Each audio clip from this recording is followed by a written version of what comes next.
ভকতৰ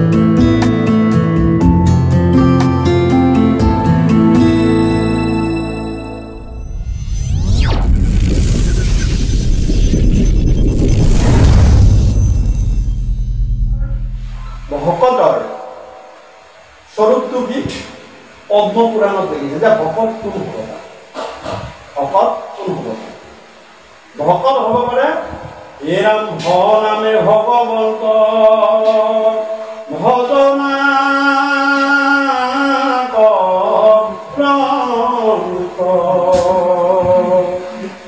হে ৰাম ক নামে কৃষ্ণ নাম কদাপি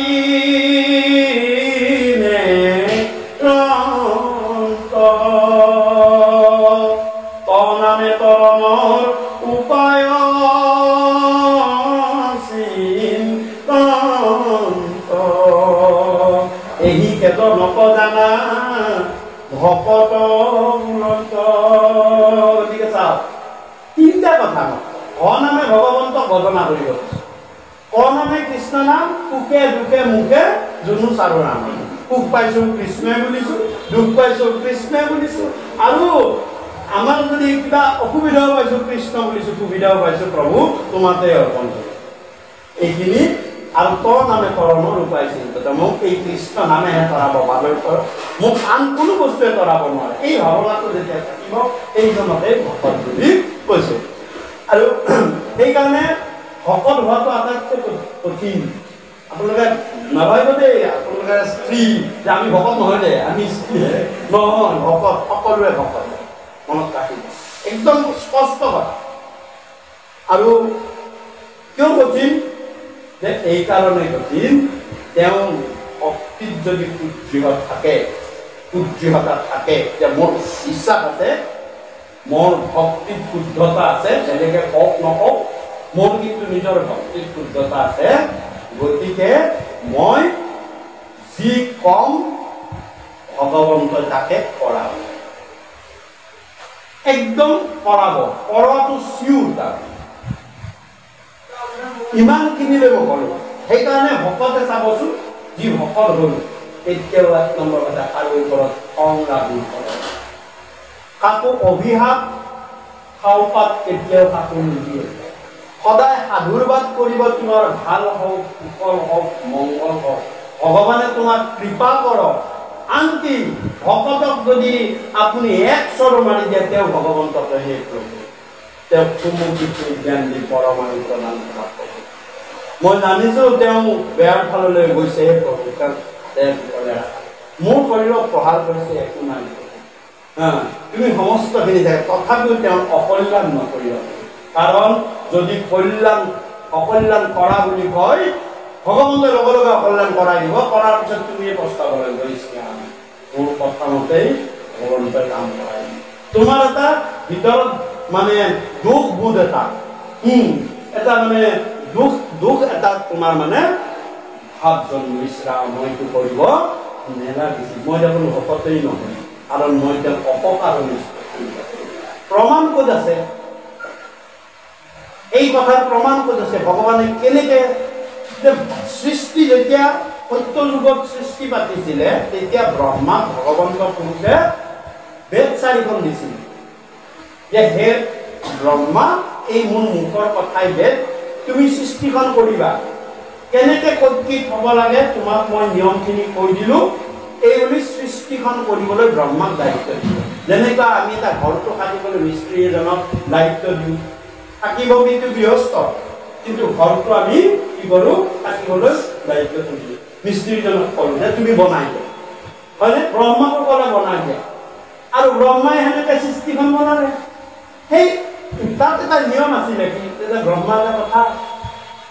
সদায় মনত ৰাখিবা জীৱৰ পৰাহে জীৱৰ সৃষ্টি হ'ব কোনো জড়ৰ পৰা কোনো বস্তুৰ সৃষ্টি নহয় যেনেকৈ ইয়াতে এখন আলমাৰিটো আছে সদায় 1 বছৰ হ'লেও সেইটো এটা আলমাৰি হৈ থাকিব এইটো নিয়ম সৃষ্টি জড়ৰ পৰা কোনো বস্তুৰ জন্ম নহয় জীৱৰ পৰা জীৱ হ'ব পিতৃ মাতৃ লাগিব পিতৃ মাতৃ হ'লেহে এটা আৰু এই ব্ৰহ্মা এই নিয়মও পালন কৰিম আৰু সেইমতে যুগে যুগে অৱতাৰ ধৰা অসংখ্যাত অৱতাৰ ভগৱন্ত পুৰুষে ধৰিলে প্ৰতিটো অৱতাৰতে পিতৃ আৰু মাতৃ আছে প্ৰতিটো অৱতাৰত আছে। কিন্তু সেই সত্য যুগতে বেছি যাবই নালাগে, এটা যুগ যাবই নালাগে। আজিলৈতো হিৰণ্যকশিপু বুলি হিৰণ্যকশিপুৰ জন্ম হ'ল নহয়, তেওঁ 4টা সন্তান হ'ল, আহ্লাদ, প্ৰহ্লাদ, অনুৰাগ, মানে এনেকে 4টা সন্তানৰ জন্ম হ'ল। প্ৰহ্লাদ মহাভক্ত হ'ল আৰু হিৰণ্যকশিপুৰ ভায়েক হিৰণ্যাক্ষ বৰা ভগৱানে মাৰি পেলালে সাগৰৰ তলত। মাৰি পেলোৱাতে হিৰণ্যকশিপুটো ভাতৃৰ বৈৰী বুলি মানে বিৰোধ কৰিবলৈ ধৰিলে। তেওঁ পাত্ৰমন্ত্ৰী সুধিলে যে মই ভাতৃবৈৰী বিষ্ণুক ক'ত পাম? এতিয়া ভাতৃবৈৰী বিষ্ণুক মই ক'ত পাম বুলি কৈছিলে। তেতিয়া পাত্ৰমন্ত্ৰীবিলাকে মহাৰাজ আপুনি নাজানে এই যি ঋষি মুনিসকলৰ তেওঁলোকে ভগৱানক জানে কৰি থাকে আৰু সাধু সন্ত মহন্ত বিলাকৰ গৰু বিলাকৰ এইবিলাকৰ বিপ্ৰবিলাকৰ গাত ভগৱান থাকে। আপুনি বিপ্ৰ সাধু মহন্ত ঋষি মুনি এইবিলাক ডিঙিবিলাক কাটি দিয়কচোন, ভগৱানলৈ আহিব। বোলে হয় নেকি? অৰ্ডাৰ দি দিলে বোলে সকলো ঋষি মুনি যিমান আছে যাক যেনেকে পাৰ সকলোকে কাটি দিয়ে, ডিঙিবিলাক কাটি দিয়ে, আৰু ভগৱান ওলোৱাৰ লগে লগে মোক খবৰ দিবি, মই যাই গৈ ভগৱানৰ লগত যুদ্ধ কৰিম। সকলোৱে তাৰমানে এনেকুৱা হ'ল বিপ্ৰ ব্ৰাহ্মণ সকলোকে ফালৰ পৰা দৈত্যবিলাকে ডিঙিহে কাটি লৈছে। এফালে খুব সুন্দৰভাৱে বৰ্ণনা আছে, ভাগৱততো আছে, বৰা পুৰাণত আছে, নৃসিংহ পুৰাণত আছে। তাৰ পৰা কাটি দিলে, কিন্তু ভগৱান নোলাল। ভগৱান তেনেকে ওলাব বোলে, ভগৱান তেনেকে নোলাল। তাৰ পৰা শেষত গৈ প্ৰহ্লাদে মাতি আনিলে যে তোৰ ভগৱান মই ইমান জীৱ মাৰিলো, ক'তো নোলাল মোৰ ভয়তে, ইমান ভয়াতুৰ তোৰ ভগৱান, তই কচোন তোৰ ভগৱান, তই হৰি হৰি কৃষ্ণ কৃষ্ণ ৰাম ৰাম দেখা ক, তোৰ ভগৱান ক'ত আছে ক। তেতিয়া প্ৰহ্লাদে ক'লে সমস্ত ভূতত্ব ব্যাপী আছে মোৰ হৰি, মই সকলো ভূততে আছে। ভূত মানে জীৱ আৰু জড় দুইটা মিলি ভূত হয়, পঞ্চভূত বুলি কয়, জীৱ আৰু জড় দুইটা মিলি। বোলে তোৰ ভগৱান ক'ত আছে? বোলে মোৰ ভগৱান এই কুটাটোতে আছে, মোৰ এই কুটাটোত আছে। বোলে মই দেখি আছো মোৰ। এতিয়া ক'ত ক'লে? কুটাটোত ক'লে। ক'ত ক'লে? কুটাটোত, স্ফটিকৰ কুটাটোত ক'লে। তেতিয়া মানে হিৰণ্যকশিপুৰে ভাবিলে, ইছৰা মই অত যিমান জীৱ মাৰি ফুৰিছো, মই ক'তো পোৱা নাই, ই আৰু কুটাটোতে দেখিছে, ই মোক বোধহয় মিছাকে ক'ব কৈছে কিজানি। এই বুলি তৰোৱালখন লৈ বোলে চা, মই অত জীৱ মাৰিলো, তোৰ বিষ্ণুক লগ নাপালো, কিন্তু তোৰ আজি মই এইটো কুটাত প্ৰহাৰ কৰিম, মনত ৰাখিবি, তোৰ যদি ভগৱান নোলায় মই তোৰ ডিঙিটো কাটি যাম। তেতিয়া ভগৱন্ত ঈশ্বৰ গুৰুকো ধৰ্ম সংকটত পৰিল যে মইতো ব্ৰহ্মাক কৈ থৈ দিছিলো, পিতৃ আৰু মাতৃ নহলে মই সৰুৰ পৰা জন্ম নলম, আজি মোৰ ভকতে দেখোন জ্বৰত কৈ দিলে, না পিতা না মা। ভগৱন্ত মই এতিয়া ব্ৰহ্মাৰ নিয়ম অৰ্থাৎ বেদৰ নিয়ম মানিম নে ভকতৰ কথা মানিম? এইখিনিতে মই কথা প্ৰসংগ অকমান আঁতৰি দিছো। আমাৰ যে নিয়ম নীতিত বেছি ধৰে, দেখিছেনে? এই চাকি গছ এনেকে নহয়, এনেকে হ'ব লাগিব। ভগৱানে মই এইবিলাক নিয়ম নামানো, মোৰ এইবিলাক নিয়মৰ লগত কথা নাই। ভকতে কি কৈছে? ভকতৰ মনোবাঞ্ছাটো কি? আজি ভকত বুলি আমাক গৃহস্থখনে যেতিয়া ভাবিছে তুমি ভকত, আজি ইয়াত একে গৃহস্থ ধৰ্মী বাপজনাৰো আইগৰাকীও ভাবিব নালাগে এখেত মোৰ পেহী, এখেত মোৰ মাহী, এখেত দেউতা, এখেত তেওঁ আজি ঘৰলৈ ভগৱন্তৰ ভকতক মাতিছে। ভকতক মাতা বুলি ভাবিলেহে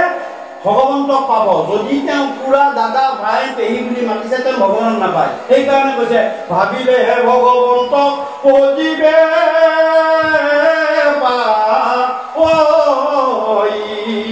নভাবিলে কদাচিতো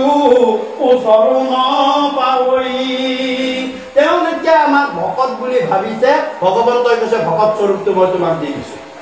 আৰু তুমি যি কবা সেৱা তুমি যি কবা মই সেই কাম কৰিম কোনো তাত নিয়মৰ কথা নাই তেওঁ আজি চাকি গছ এনেকে দিছে নে তেনেকে দিছে আজি নে এনেকে কৰিছে নে তেনেকে কৰিছে সেইবিলাক মই নাচাওঁ ভকতে মোৰ কি বুলি ক'লে বোলে গৃহস্থখনে পাতি ভালে কুশলে থাকিব দিছে ছোৱালীজনীক বছৰটো বিদ্যা বুদ্ধি কৰ্ম ধৰ্ম সেইখিনি মই কৰা মই বাকীবিলাক নাচাওঁ কি দিলে মাহ প্ৰসাদ কি দিলে কি নিদিলে আজি সেইবিলাকতে লাগি থাকো কিন্তু সেইবিলাক মই নিয়মত নাচাওঁ ব্ৰহ্মা নিয়ম আছে ঠিকেই পিতৃ মাতৃক মই দিয়া নিয়ম এতিয়া মই দিয়া নিয়ম ময়ে ভাঙিম কাৰণ কিয় ভাঙিম মই ভকতৰ কথা ৰাখিব লাগিব ভকতৰ কথা মতে মই যদি তাৰ পৰা নোলাওঁ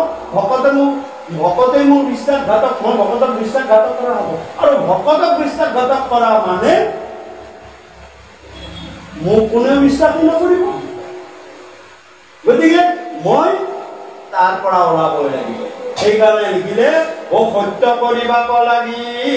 নিজ ভিতৰ বাণী স্তম্ভত বেকত হৈলা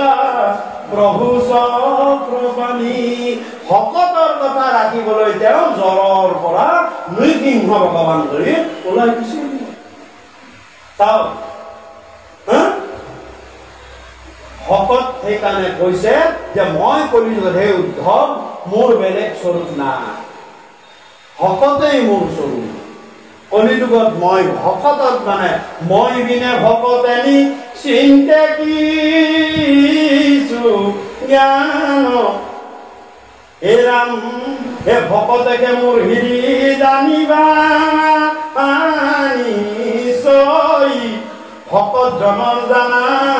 আমিকে হৃদয়ী গতিকে মই কলিযুগত ময়ে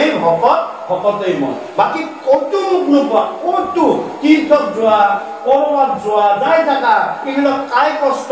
ভকত স্বৰূপেহে মই আছো যাৰ ঘৰত ভকত যোৱা নাই মই তালৈ কেতিয়াও নাযাওঁ আৰু য'ত ভকত গৈছে মই তালৈ পিছে পিছে মই গুচি যাওঁ গতিকে আমি ভকতক সেৱা কৰিব লাগে কৃপালু গুৰুৱে কৈছে মাধৱ মহাপুৰুষে কৈছে যে ভকত সেৱাই সকলো হয় হয়নে কিয় হয় তাৰমানে তেওঁলোকে কৈছে যে ভকতে ভগৱন্ত ভকতে সেৱা কৰিলে ভগৱন্তক পাবা নহ'লে নাপোৱা ভকতৰ সংগ মিলে কৃষ্ণৰ কৃপাত ভগৱত বাণী যে এই গৃহস্থখনলৈ ভগৱন্তৰ কৃপা হৈছে প্ৰমাণ তেওঁৰ ঘৰলৈ ভকত আহিছে এইটোৱে প্ৰমাণ ভকতৰ সংগ মিলে কৃষ্ণৰ কৃপা আৰু ভকতৰ কৃপায়ে মিলে ঈশ্বৰ সাক্ষাৎ আৰু এই ভকতে কৃপা কৰিলে তেওঁ সাক্ষাৎ কৃষ্ণ ইয়াতে গম পায় চাওকচোন মেইন পইণ্টটো আছে ভকত গতিকে তাত কি বুলি কৈছে ভকত সেৱা কি কৈছে ভকত সেৱা কৰা ভগৱন্তক তাতে পাবা শান্তি প্ৰস্তাৱ লৈ যেতিয়া দুৰ্যোধনৰ ৰাজসভালৈ ভগৱন্তক ৰূপ গৈছিল তেতিয়া দুৰ্যোধনে শান্তি প্ৰস্তাৱ নাকচ কৰিলে কৰি ক'লে কৃষ্ণ তোমাৰ কাৰণে মই গেছ বনাই থৈ দিছোঁ তুমি আহিবা বুলি জানি পুনৰ পালেই পুনৰ সকলো সুবিধা আছে ৰাতিটো থাকা কালি ৰাতিপুৱাই যাবা তেতিয়া ক'লে নহয় দুৰ্যোধন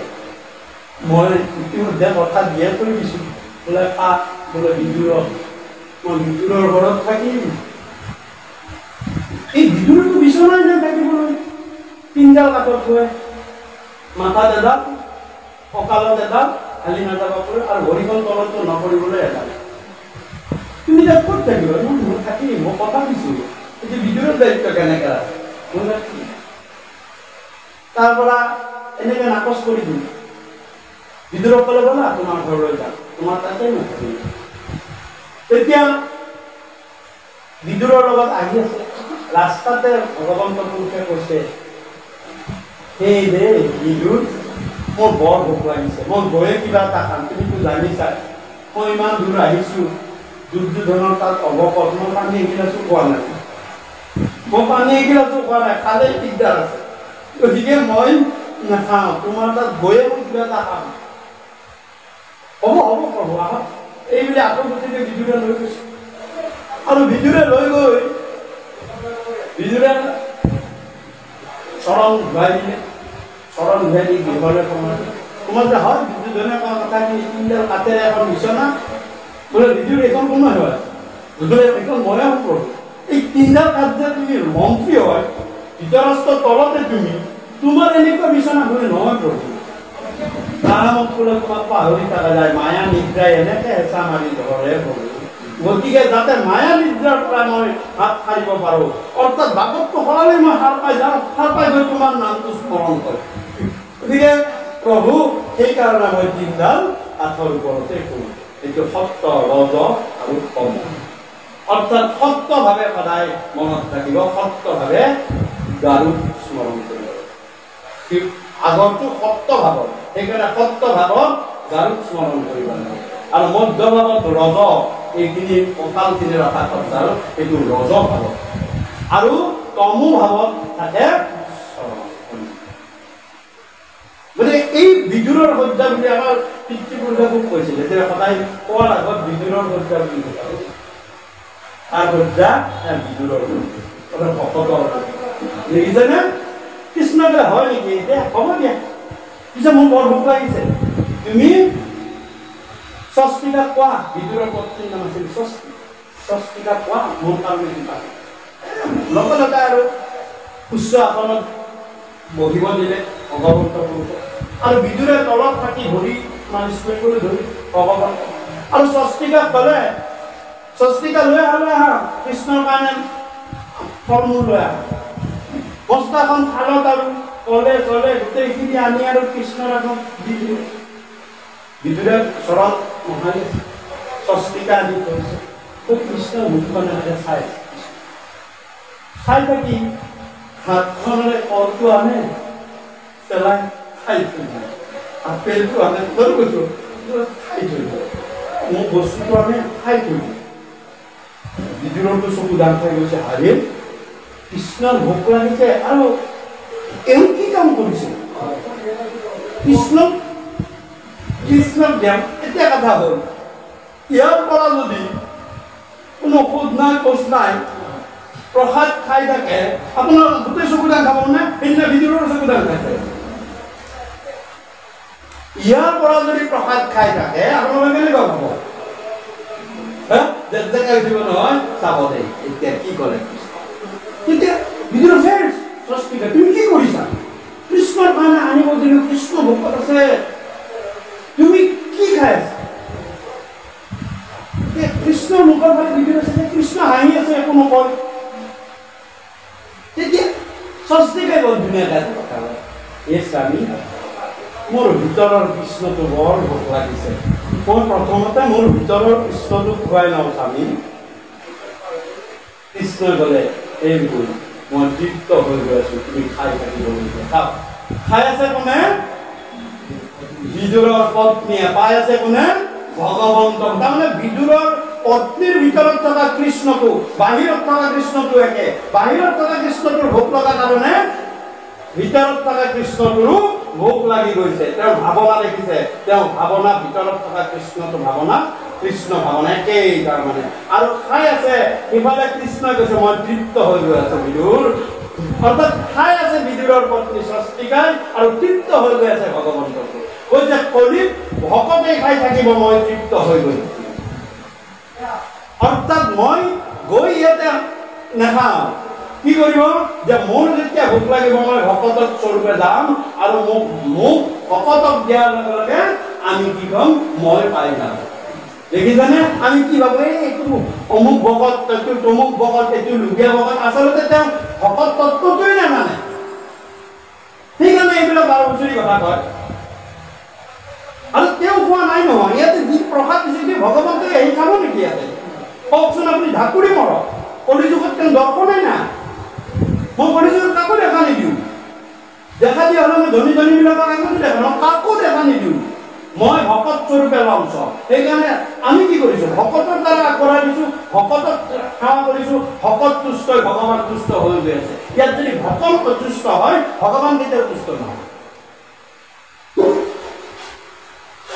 আমাৰ কলিযুগত ভকত সেৱাই শ্ৰেষ্ঠ এই 3খন বস্ত্ৰ পিন্ধিলেও ভকত নহয় কোনোবাই যদি শুদ্ধ অন্তৰেৰে তেওঁ যদি এখনো বস্ত্ৰ পিন্ধি আহিছে চন্দনো যদি হৈছে তেওঁ ভকত স্বৰূপে আহিব পাৰে তোমাৰ তেওঁক তুষ্ট কৰি তুমি পঠাই দিয়া ভাৱনাটো কিন্তু ভকত ভাৱনা ৰাখিব লাগিব কি ভাৱনা ৰাখিব লাগিব ভকত ভাৱনা কিন্তু কলিয়া আপোনালোকক নিদিয়ে সকলো নহয় কলিও কমতি নহয় কাৰণ আপোনালোকৰ ভিতৰলৈ কলি সোমাই গৈছে আমাৰো সোমাই গৈছে কলি যুগত আচলতে হ'ব দৌৰাত্ম কলি সেইকাৰণে উদ্ধৱক কৈ থৈ গৈছে কৃষ্ণ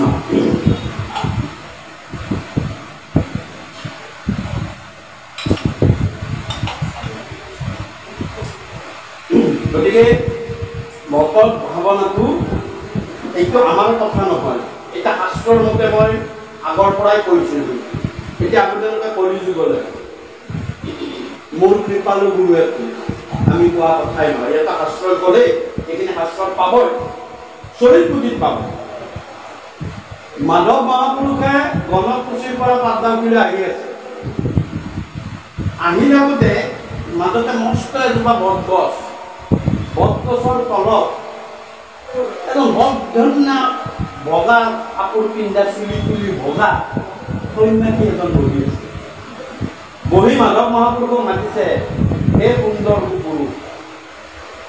তুমি আহা আজি মই চৰিত্ৰী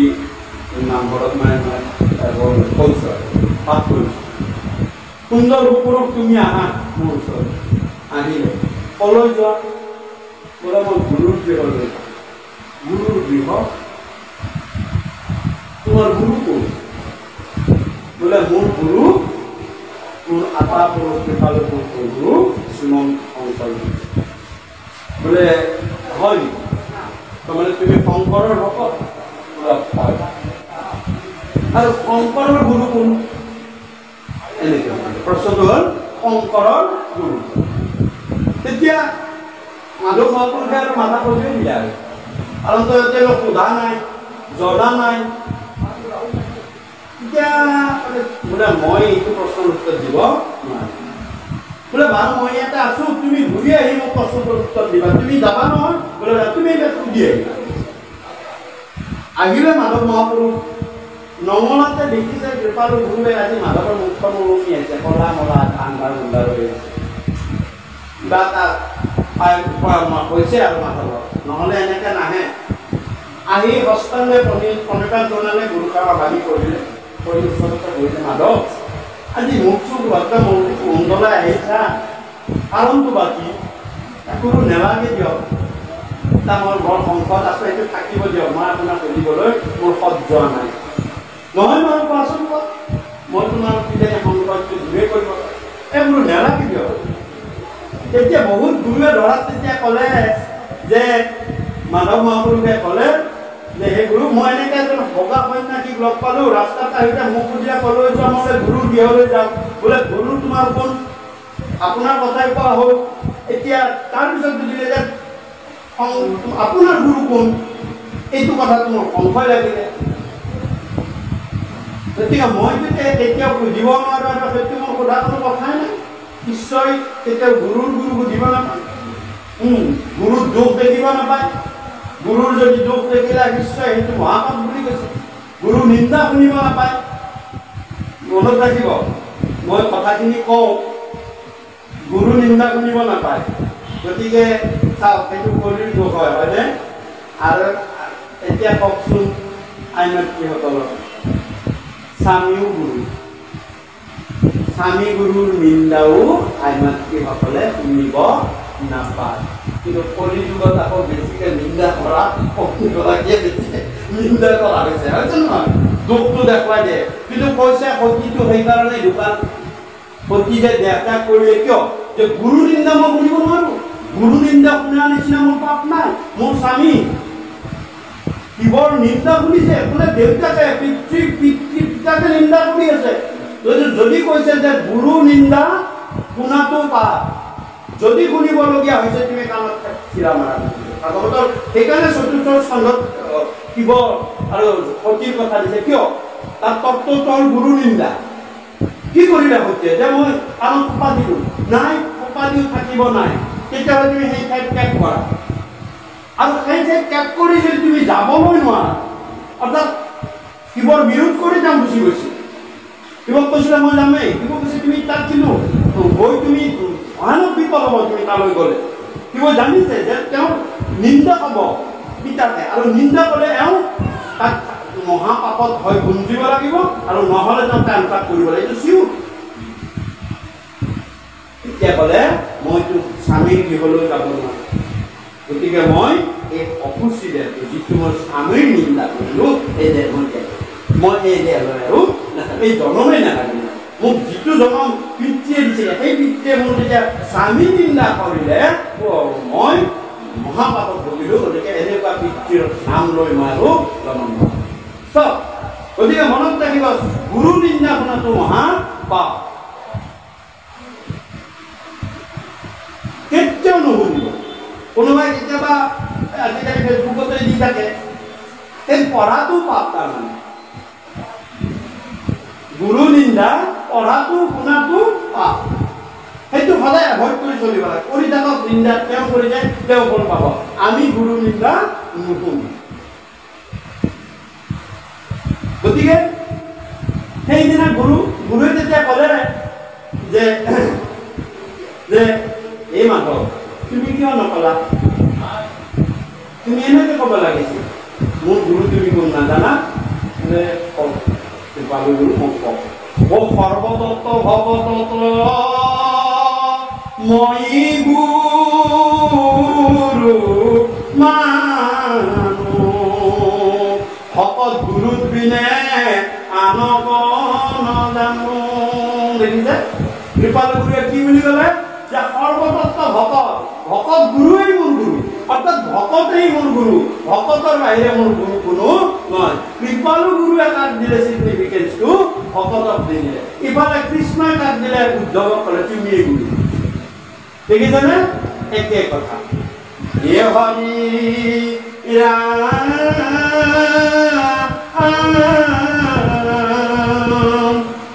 এ নিগলতি সুখ শুনি কণিপ ঘৰ ভকতৰ সন্তাপ দেখি পিতাম হৈলম তয়া কুল কৃষ্ণ জগত জনক এ কমল নয়ন হৰি বহলো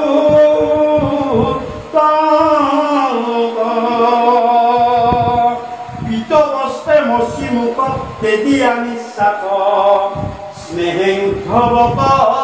ধৰি বুলিলা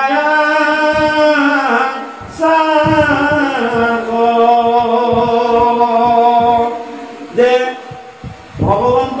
ঈশ্বৰ পুৰুষৰ ওচৰত উদ্ধৱে কৈছে হে প্ৰভু, হে সখী তুমিতো গুচি যাবা, গতিকে মোকো লগত লৈ যোৱা,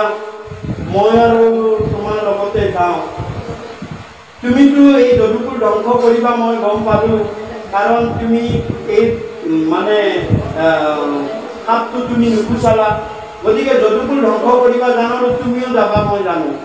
গতিকে মোক তুমি লগত লৈ যোৱা। এই বুলি উদ্ধৱে স্তুতি কৰিছে, আৰু তেতিয়া ভগৱন্ত পুৰুষৰ কমল নয়নৰ পৰা জৌকে পানী ওলাই উদ্ধৱৰো দুখ দি গৈছে। ভগৱন্ত পুৰুষে তিনিবাৰহে কান্দিছে। একবাৰ কান্দিছে গোপীৰ কাৰণে, গোপী যেতিয়া আজি আপোনালোকে গালে চাগে নহয়, এহে প্ৰাণ হৰি গইলা, গোপীয়ে কান্দিছে, কৃষ্ণ যাই যাওঁতে কান্দি আছে, ইছৰাম মোৰ গোপীবিলাকে কান্দিব ধৰিছে। মই গুচি আহিলো যে এহে প্ৰাণ হৰি গইলা এৰি আমি মোৰ তোমাৰ অভিযাহে হয়নে নহয়। গতিকে সেইদিনা কান্দিছিলে যিদিনা গোপীৰ লগত বিৰহ হ'বলগীয়া হৈছিলে। চাওক, কিন্তু আপোনালোকে 33 জনৰ দেৱতাৰ কওক, কোনোবা এজন দেৱতাই যদি সেৱকৰ কাৰণে কান্দিছে, মই 18খন পুৰাণ চাওক, কোনো দেৱ দেৱীয়ে তেওঁৰ সেৱকৰ কাৰণে কান্দা নাই। একদিন কান্দিছে গোপীৰ কাৰণে, 2 নম্বৰ দিনটো কান্দিছে বিপ্ৰ দামোদৰৰ কাৰণে। মোৰ পুৰৰ বাহিৰটোৱেই মোৰ একেবাৰে সেই হৈ গৈছে, কান্দনমুখীয়া হৈ গৈছে। কিয়? লক্ষ্মীয়ে সুধিছে তুমিতো সদানন্দ চিদানন্দ সদায় আনন্দ স্বৰূপ, কিন্তু আজি তোমাৰ বাহিৰ গুণটো কিয় ইমান মানে দুখ লগা হৈ গৈছে? তেতিয়া কৈছে মোৰ দুখ নাই, মই স্বৰূপ আনন্দ সদা সুখী, মোৰ স্বৰূপ মোৰ আনন্দৰ স্বৰূপ, কিন্তু মোৰ দুখ কেতিয়া লাগে জানা ধৰবা, যেতিয়া মই ভকতৰ দুখ কৰোঁ। সেই আজি যে দেখিছা মিত্ৰ দামোদৰ গুদামা তেওঁ দুখ দেখি মোৰ দুখ লাগিছে আৰু সেইকাৰণে বাৰীটো মোৰ দেখিছানে ভগৱন্ত গুৰুকে সেইদিনা কান্দিছে আৰু আজি উদ্ধৱৰ আগত কান্দিছে এই উদ্ধৱ তুমিও কান্দিছা মইও কান্দিছো কাৰণ তোমাৰ স্বৰূপটোৱে মোৰ স্বৰূপটোৱে তুমি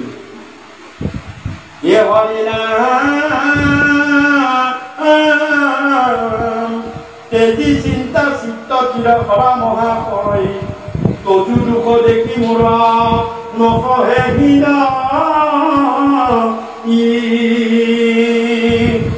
হে স্বৰূপ জানিলো তুমি আমাৰ দয়া কৰি বংশ প্ৰসংহৰিয়াবে চৰি শুনি মনত ৰাখিব অকালতে কৰি আমাৰ এই ধৰা জন্মলৈ আহিছে অকালত অৰ্থাৎ দাপৰ যুগ চলি আছিল ব্ৰহ্মলোকত ব্ৰহ্মাৰ গাত তনুৰ পৰা কলিৰ জন্ম হৈ পিতাকক ক'লে যে মোৰ ৰাজ্যখন ক'ত মই ক'ত শাসন কৰিম তেতিয়া পিতাকে ক'লে তুমি ব্ৰহ্মলোকত তোৰ শাসন নহ'ব এই মোৰ সম্পত্তি তুমি ব্ৰহ্মলোকত থাকিব নোৱাৰিবা তুমি শিৱলোকতো যাব নালাগা শিৱ পৰম বৈষ্ণৱ তেওঁ অহৰ্নিশে ভগৱন্তৰ নাম লৈ থাকে তুমি তাত তোমাৰ ৰাজত্ব নহ'ব স্বৰ্গলোকত দেৱতাসকলৰ তোমাৰ নহ'ব বোলে তেতিয়াহ'লে মই পাতালত গৈ তাতে বলি আছে তাত বলি আছে তাতো তেওঁ বৈষ্ণৱ তেওঁ অহৰ্নিশে হৰিনাম লৈ থাকে দত্ত যদিও তেওঁ ভ্ৰমণ ক'ত হ'ব বোলে তোমাৰ মৰতত হ'ব পৃথিৱী আৰু পৃথিৱীত ইতিমধ্যে কলিযুগ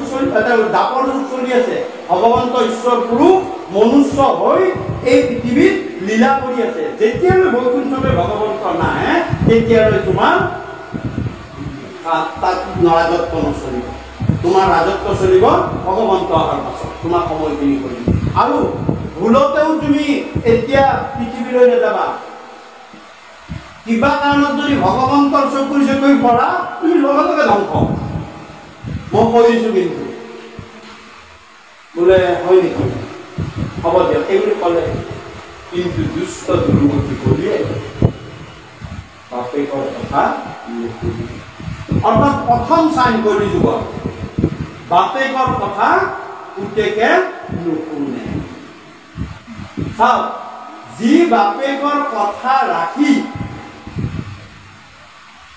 তেছা যুগত প্ৰভু শ্ৰীৰামচন্দ্ৰই 14 বছৰ বনবাস থাকিলে শাসন গাদী নিশাটোৰ কাৰণে এৰি দিলে দাপৰ যুগত অহাৰ লগে লগে কি হ'ল বাপেকৰ কথা পুতেকে নুশুনা আৰম্ভ হ'ল তাৰে উদাহৰণ হ'ল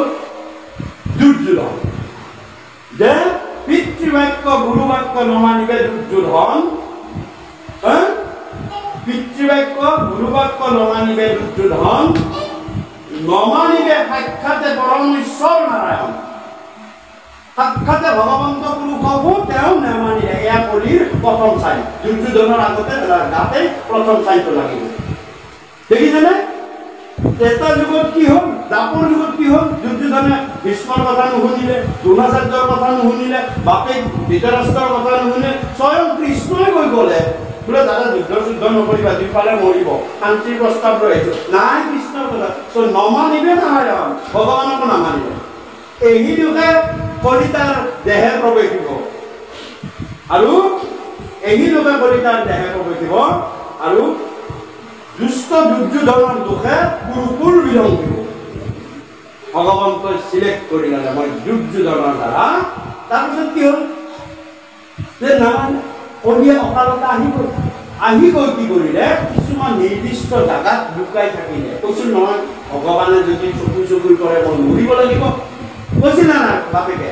গতিকে মই দেখা দেখিকে থাকিব নোৱাৰো এইবুলি লুকাই থাকিলে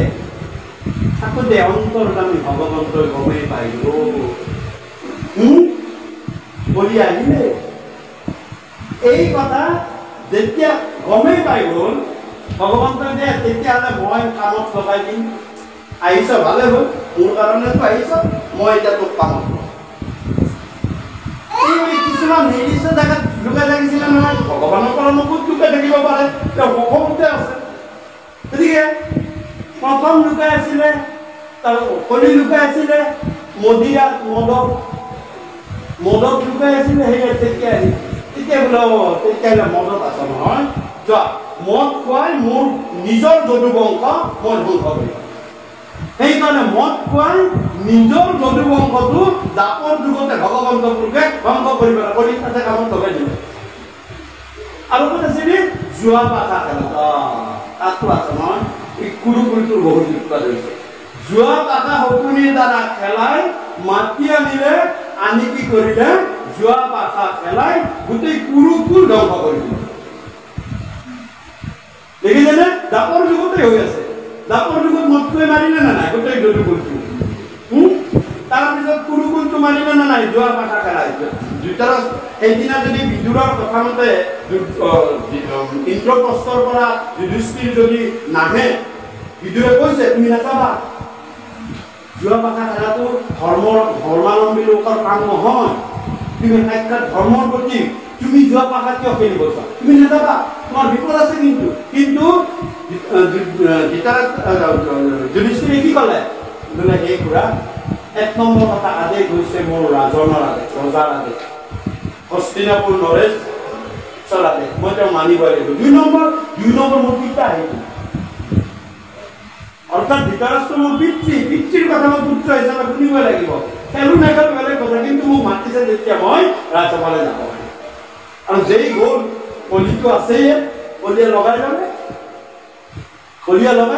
নহ'লে চব পাণ্ডৱৰ যি কৃষ্ণ আছে কিয় বনবাসে ঘূৰিব লাগে আজিও বনবাস হৈ যাব জুৱা পাশাত খেলি আপোনালোকে বনবাসৰ কথা জানিছে বনবাস মানে বনত থকাই নহয় ঘৰ সম্পত্তি তিনিটাটো যদি বিকিবলগীয়া হয় সেইটো বনবাসে নহ'ল সেইটো গৃহবাস হ'ল নেকি সৰ্বহাৰা হয় সৰ্বশান্ত কেতিয়া হয় বনত থাকিলে হয় জুৱা পাশা খেলিলে সৰ্বহাৰা সৰ্বশান্ত হয় সেইটো বনবাসে এক প্ৰকাৰ হয় তাৰপিছত আৰু 3 নম্বৰ থাকিলে মাইকী মানুহৰ মুক্ত পেশত মুকলিভাৱে ৰখা চুলিত আছিল আৰু সেই মুকলিভাৱে চুলিত ৰাখিছিল দ্ৰৌপদী যেতিয়া মানে মুখে আছিলে ঋতুস্নান কৰি মুকলিভাৱে ৰাখিছিলে আৰু সেইদিনাই গৈ থাপ মাৰি ধৰিলে কোনে দুকাখনে চুলিত ধৰি টানি আনোতে দুকাখনৰ 100 হাতীৰ বল লগে লগে কঢ়িয়াই লৈ ল'লে আৰু দুকাখন নিৰ্বলী হৈ পৰিল তেতিয়াৰ পৰা ভীমে 10 হাতীৰ বল আছিল মাৰিবলৈ পাৰি নহ'লে দুকাখনক ভীমে বলে নোৱাৰে দুকাখনৰ 100 ভীমৰ বল কিন্তু যেই 100 হাতীৰ বল কঢ়িয়াই লৈ ল'লে তেতিয়া দুকাখনক সহজে ভীমে মাৰিলে চাওক গতিকে এই দুষ্ট দুৰাচাৰ কৰিয়ে যেতিয়া আহিছে আৰু কৈছে যে পিৰিবে দুৰ্জন কৰিবি মনত ৰাখিবা আগতে আহিছে কৰিবি গতিকে আমি এতিয়া পিছত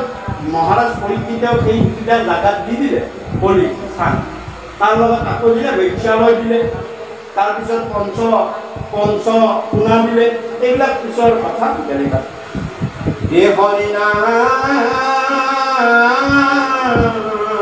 কি বুলি ক'লে পিৰিবে দুৰ্জন কৰি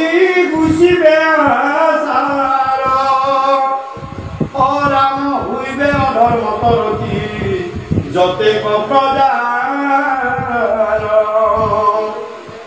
তুমি আমি দুয়ো গ'লে মিলিবে অনৰ্থ এই লুপ্ত হৈব জ্ঞান ইটো ভকতিৰ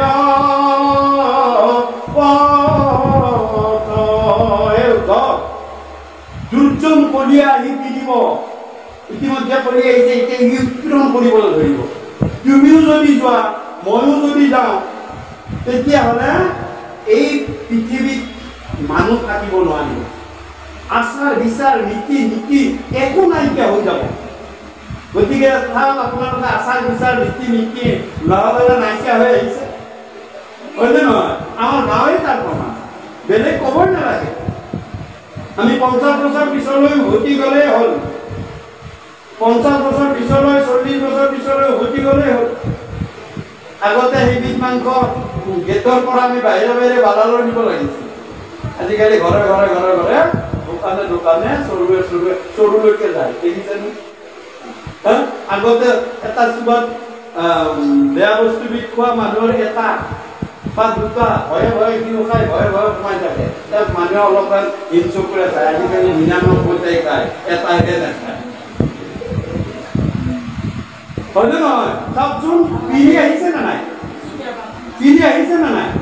আৰু এইটো লাইফষ্টাইল ফেশ্বন কৰি লৈছে আৰু ল'বই কলিযুগত আহিছে যেতিয়া ফেশ্বন কৰি ল'ব গতিকে কৈছে অ ৰাম মুহুৰ বচন ইটো নচাৰিবা ভূমি যে মই তোমাক কথা দিলো তুমি এই কৰি মানে এই জাগা নেৰিবা এই পৃথিৱীখন নেৰিবা এৰাম শ্ৰৱণ কীৰ্তন পৱৰ তাই থাকা তুমি ভকতি ন হইলে ভূমি যাইবে ৰখাতল মোৰ একটা পানী আৰু হিউ মহাবল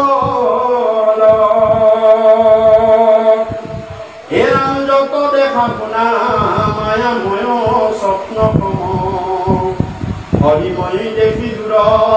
পৰামতি গতিকে তুমি শ্ৰৱণ কীৰ্তন কৰি তুমি থাকা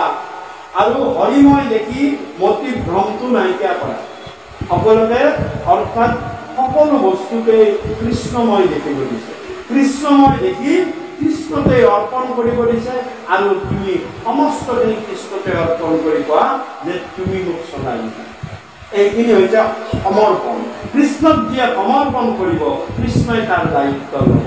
আৰু যে কৃষ্ণক সমৰ্পণ নকৰি নিজকেই মই মোৰ বুলি ভাবি থাকে তেওঁ ভগৱন্তৰ দায়িত্ব নলয় সেইকাৰণে আজি এই জীৱতীক আমি কৃষ্ণক অৰ্পণ কৰিম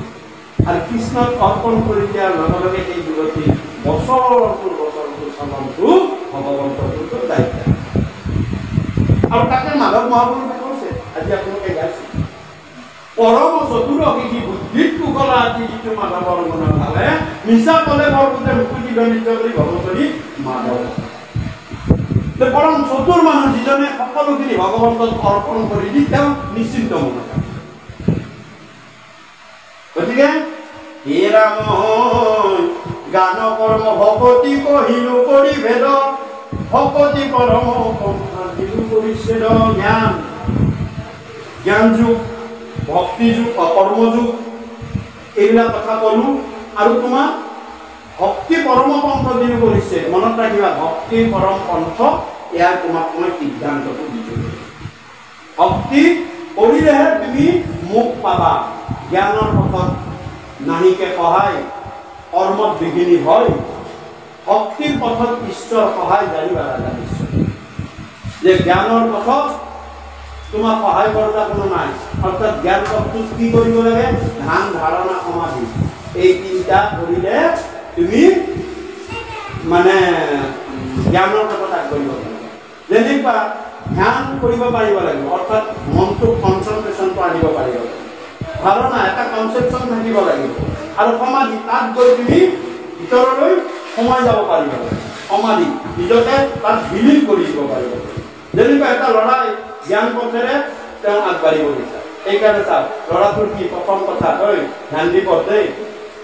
পৰীক্ষা আছে ধ্যান দিব বুলি ক'লো নকওঁ তাৰমানে কি মনটো লগা তই মনোযোগ দে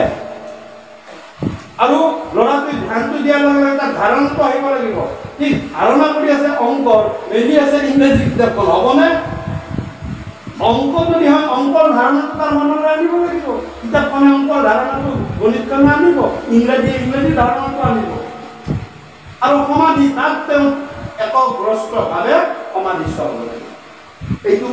এটা প্ৰেক্টিকেলি বাস্তৱত উদাহৰণ ভগৱত ধাৰণাটো একেটা কথা ধ্যান কৰিবলৈ তুমি মনটো শুদ্ধ কৰিব লাগিব মনটো কৰিলে মানৱ অৰণ্যৰ পৰা আঁতৰি গুচি যাব লাগিব হিমালয়ত যাব লাগিব তাত গ'লেতো তোমাক এতিয়া ধ্যান কৰিব গ'লে উগ্ৰৱৰ্তী বুলি বান্ধি দিব এতিয়া আৰু তুমি হিমালয়ত গৈ ধ্যান কৰিব তোমাক নিদিয়ে কোনো ধাৰণা তোমাকতো ধাৰণাটো আহিব নিদিয়ে কৰিবি ভগৱত ধাৰণাটো আহিলে তুমি বাচিয়ে গ'লা আৰু সমাধি তাত একনিষ্ঠভাৱে কেতিয়াও কৰিব নোৱাৰে আৰু কৰ্মযুগত ক'লে যে কৰ্মযুগত 6টা বাধা আছে সেই 6টা বাধা হ'ল কি স্থান কাল পাত্ৰ দ্ৰব্য মন্ত্ৰ ক্ৰিয়া এইকেইটা বুদ্ধি নহ'লে তুমি কৰ্মযোগত ভগৱন্তৰ ৰূপক নোপোৱা দৃষ্টিগত বহল মই চমুকে কৈছোঁ গতিকেলৈ নোপোৱা কিন্তু ভক্তিৰ পথত তোমাক ভগৱন্ত ঈশ্বৰ গুৰুকে সহায় কৰিব ভক্তিৰ পথত মানে ঈশ্বৰ সহায় জানিবা জানিছোঁ গতিকে ভক্তিৰ পথত ভগৱন্তৰ পুৰুষক কি কয় যে ভগৱন্তৰ ভকতক যে মোৰ ভকতে মাকে সুধিছে কপিল ভগৱানৰ মাক দেৱহূতিয়ে সুধিছে যে তুমি যে অলপ আগতে ক'লা তোমাৰ ভকতে বোলে ধৰ্ম অৰ্থ কাম মোক্ষ এই পাঁচটা এটাও নিবিচাৰে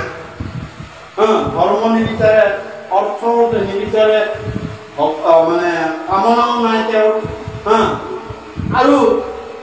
মুখ্য মুক্তিও যদি নিবিচাৰে তোমাৰ ভকতেনো তোমাক কিয় কাম পূজা কৰে কি লাগে তেওঁলোক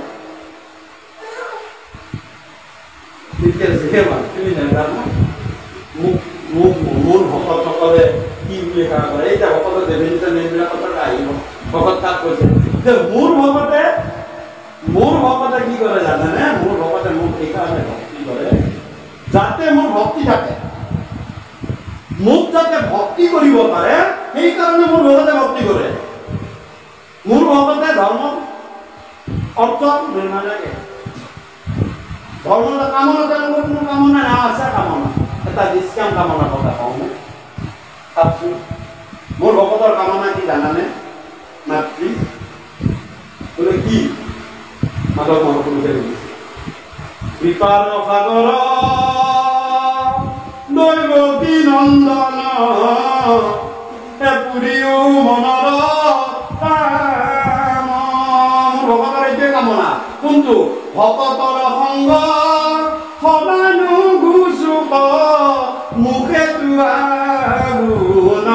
নাম এইটো নিষ্কাম কামনা ইয়াত কোনো ধৰণৰ বেলেগ কামনা একো নাই ভকতৰ সংগ সদায় নুগুচু মুখে কোনো নাম এইটো নিষ্কাম কামনা ইয়াত আমাৰ কিবা থাকিল নে আমাৰ শৰীৰটোৰ কাৰণে কৰো নে ঘৰখনৰ কাৰণে কৰো নে আমাক কিহৰ কাৰণে কৰো যে মোক হে ভগৱান মোৰ মনৰ কামনা পূৰ্ণ কৰা ভগৱন্ত বোলে কি কামনা হে ভগৱান বোলে ভকতৰ সংগ সদায় নুগুচু মুখে তোৱা গুণ নাম বস এইটোৱে মোৰ কামনা ভগৱন্ত এইটোৱে হে মাতৃ এয়াই মোৰ নিষ্ঠা মোৰ ভকতে কি বিচাৰে দেখিলানে কি বিচাৰে যে মোৰ ভকতে ভক্তি বিচাৰে সেইকাৰণে কৈছে মুক্তি কামী স্পৃহ যিটো সেই ভকত মোৰ ভকতে 5 প্ৰকাৰৰ মুক্তি মই দিওঁ আৰু মোৰ নিচিনা একে ৰূপ লাগিব নেকি বুধু ভকতে নালাগে মোৰ নিচিনা ৰূপো নালাগে নালাগে আৰু মোৰ লগত একেবাৰে ওচৰত মোৰ লগত মই এখন বৈকুণ্ঠত আছো তোমাকো ৰাখিম এই মই তাতো নাথাকো কি ক'বা আৰু আমি মোৰ ওচৰতে ৰাখিম দিয়া নাই নাই তোমাৰ ওচৰতো নাথাকো সাজুৰ্য মোৰ লগত সংযোগ হৈ নালাগে এই তোমাৰ লগত সংযোগ আৰু লিং হ'ব দিয়া সংযোগ যদি নোহোৱা মোৰ ভিতৰলৈ মই সোমাই দিম এই প্ৰভু তাতো নালাগে কি লাগে তেতিয়াহ'লে মোৰ ভকতকেই অলপ আগতে কবি মোৰ ভকতক মোক ভক্তি কৰিব লাগে সেইকাৰণে কৈছে মুক্তিত নিষ্পৃহ যিটো সেই ভকতক মোক ৰসময় মাগো ভকতি মোক ৰসময় মাগো ভকতিহে লাগে মুক্তি মোক নালাগে মোৰ ভকতে সেইকাৰণে ভকতি কৰে তেওঁ ৰসত যাতে মোৰ ভকত ৰসত থাকে আনকি মোৰ ভকতে কি জানা মাতৃ যে মোক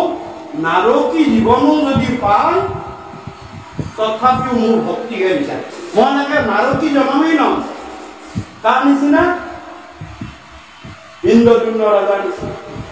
ৰজা আছিলে হাতী হলে এইটো নাৰকী জীৱন চাৰি বিদ্ধৰ নিচিনা চাৰি বিদ্ধ আছিল ব্ৰহ্মাৰ পুতেক কিয় কিয় ভগৱত চকুৰিত মুদি দিলে ব্ৰহ্ম জ্ঞানেৰে তেওঁ সিদ্ধ পুৰুষ ভগৱানে আহি দেখা দিয়ে কিন্তু তেওঁলোকেও গম পাই গ'ল নহয় কি গম পালে বৈকুণ্ঠত গৈ জয়বিজয় খং কৰি দিলে নহয় যেতিয়া খং কৰি দিলে সেইকাৰণে কৈছে মাতৃ মোৰ ভকতে খং কেতিয়াও নকৰে, তই জানে তাৰ খং কেতিয়াও। চাৰি যুদ্ধ আছিল, বাধা দিলে জয় বিজয়ে, বাধা দিওঁতে তেওঁলোকক হাত দি দিলে যে অসুৰৰ জুনিকৈ হাত হয়, অসুৰ জুনিলৈ যা। লক্ষীয়ে হাত দিলে ৰাক্ষস হওক, ভগৱন্তই হাত দিলে অসুৰ হওক, দৈত্য। তিনিটা হাত পাইছে, তিনিটা জনম। প্ৰথম দৈত্য হ'ল চাৰি যুদ্ধৰ ভাগত, চাৰি যুদ্ধৰ ভাগত দৈত্য হ'ল হিৰণ্যকশিপু, হিৰণ্যকশিপু। ভগৱানে হাত দি দিলে, ভগৱানে হাত দি দিলে, লক্ষীয়ে হাত দি দিছিলে, লক্ষীয়ে হাত দিছে, লক্ষীয়ে ভগৱন্ত পুৰুষক দিবলৈ সদায় তুলসীৰ মালা জ্বলালে। এদিন কি কৰিলে, লক্ষীয়ে তুলসীৰ মালাডাল সদায় দিয়ে, এদিন জয় বিজয় দিলে নহয় বাধা, যাব নোৱাৰে। ভগৱন্তৰ আদেশ হোৱা নাই, ভগৱন্তই উঠি এতিয়া যোগ ধ্যানত আছে, আপুনি যাব নোৱাৰে। যোগ ধ্যান শেষ হ'লেহে যাব পাৰিব। লক্ষীয়ে কৈছে আৰে মোৰ স্বামীৰ ওচৰলৈ যাবলৈ তোমালোকক কিহৰ অনুমতি লাগে, মই জানো। এতিয়া জয় বিজয় কৰিলে কি ক'ত যায়, যাব নোৱাৰে, আপোনাক যাব নিদিওঁ। ভগৱন্তৰ ভিতৰত যোগ ধ্যানত আছে, আপুনি যাব নিদিয়ে, কাকো যাব নোৱাৰো। নহয় মই জানে যাব, বোলো মই প্ৰতিদিনেই যাম, মালাডাল বিজয় হওঁ, থাপ মাৰি মালাডাল জয়ে খাই পেলালে। যেতিয়া মালাডাল খাই পেলালে লক্ষ্মী খং উঠি গ'ল। এইটো কি ৰাক্ষস প্ৰবৃত্তি, কি বুলি ক'লে ৰাক্ষস। সেইকাৰণে লক্ষ্মীৰ খাপত ৰাক্ষস হ'ল কোন, ৰাৱণৰ পুত্ৰ। এই হিৰণ্যকশিপু হিৰণ্যাক্ষ ৰাৱণ আৰু কুম্ভকৰ্ণ। তাৰপিছত ভগৱন্ত পুৰুষে সকলোকে মিলাই মিলি দিলে নহয়। দিয়াৰ পাছত ভগৱন্তই কৈছে যে অসুৰ জুনিক জাগা তই নকৰিবা মনে কিছু ভয়। সেইবাৰ ভগৱন্তই ক'লে ও অসুৰ, কি ক'লে, এটাই ক'লে দৈত্য দানৱ, সেইকাৰণে হিৰণ্যকশিপু, এটাই ক'লে ৰাক্ষস, লক্ষ্মীয়ে ৰাক্ষস বুলি ক'লে। ভগৱন্তই এই দুটা ক'লে এটা মানুহ বাচি গ'লে, কিন্তু ভগৱন্তই কি ক'লে, অসুৰ জুনিক জাগা তই, তিনিবাৰ গণন লাগিব, অমনে কিছু নকৰিবা ভয়। সেইকাৰণে পিছৰ একৰ জন্মত শিশুপাল আৰু দন্ত ভক্ত নামৰ দুটা অসুৰ। দেখিছানে, তিনিটা জন্মত তিনিটা বেলেগ বেলেগ, তিনিটা সাপেই বেলেগ বেলেগ হ'ল। আৰু ইফালে খং কৰাৰ কাৰণে চাৰি সিদ্ধই ক'লে, এই প্ৰভু আমিওতো এতিয়া বৈকুণ্ঠত আহি খং কৰিব নালাগিছে, সেইকাৰণে নামঘৰ সত্ৰ আৰু সংঘ কেতিয়াও খং নকৰিব। যাওঁতালে বাহিৰত কিবা খঙা খঙিকে কথা ক'বলৈ আছে তেতিয়া বাহিৰত যাওক, বাহিৰত গৈ আপোনালোকে নামঘৰ সত্ৰ বা সাধু সংঘৰ বাহিৰত যাব আৰু বাহিৰত গৈ কথা ক'ব। কাৰণ সেইদিনা বৈকুণ্ঠত খং কৰাৰ কাৰণে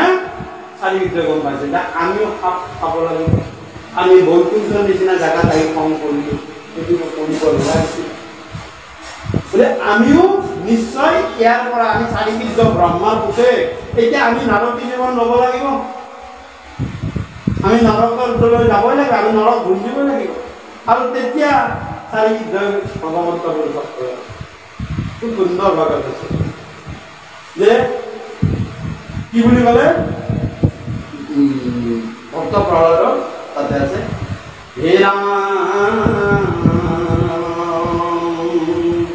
বজু গুণ গান গাদি কৰ্ণে থাকে ভৰি, সদায় বদনে দেৱে বোলে ৰাম। হে প্ৰভু, তিনিটা চৰ্তত মই আমি নাৰদী জনম লওঁ, আপুনি আমাক নাৰদী জনম দিয়ক, কিন্তু আমাৰ তিনিটা চৰ্ত আছে। হে ৰাম চৰণ চিত্তে চিত্তে বিঘ্নি গুণ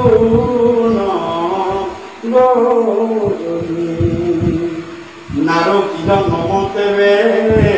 আমাৰ বাঞ্ছনি। এই তিনিটা চুক্তি কিন্তু থাকিছে। প্ৰথম কি, তজু গুণ গান যদি কৰণে থাকে আমি সদায় কিন্তু তোমাৰ গুণনাম কৰি থাকিব পাৰিব আৰু সদায় বদনে যেনে বুবৰা মহালি সদায় বদনে কিন্তু মুখেৰে সদায় তোমাৰ গুণনাম লৈ থাকিব পাৰিব চৰণক চিন্তে চিত্তে বিঘ্নিব নগনি হাজাৰ বিঘ্নি হওক তোমাৰ চৰণ তাতে আমি চিত্তৰে মনেৰে চিন্তা কৰি থাকিব নাৰদী ধৰ্মতে আমাৰ তুমি দিয়া সেই নাৰদী লগে লগে সেই চাৰিটা গাহৰি হৈ যা লগে লগে পঠাই দিলে কৈলাশলৈ যা তাতে তোমালোকৰ মনোমাংসা পূৰ্ণ হয় অৰ্থাৎ মোৰ পৰম বৈষ্ণৱ শিৱই অহৰ্নিশে মোৰ নাম লৈ থাকে আৰু সেই ধ্বনি আহি তোমালোকে শুনি থাকিব পাৰিবা তোমালোকে কীৰ্তন কৰিব নোৱাৰা কাৰণ তোমালোক পশু জন্ম নাৰদী জন্ম তোমালোকে কীৰ্তন কৰিব নোৱাৰা কিন্তু শিৱৰ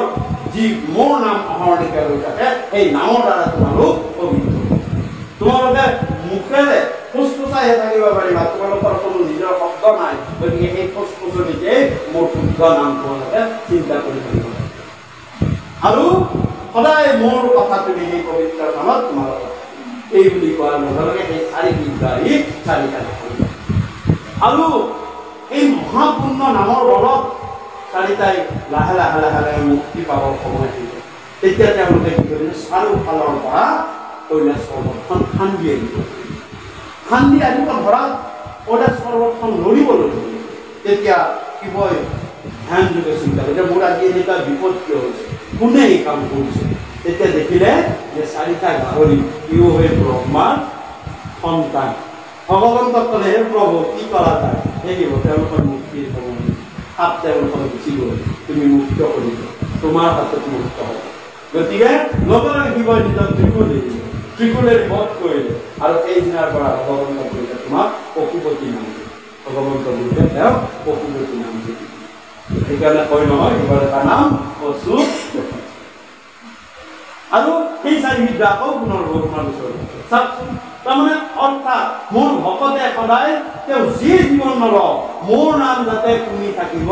পাৰে আমিও শুৱালকুছি বাকীও সেই ঘৰে লৈ আহিছিলোঁ নাৰদী জন্মদেৱে আমাৰ বাঞ্চনী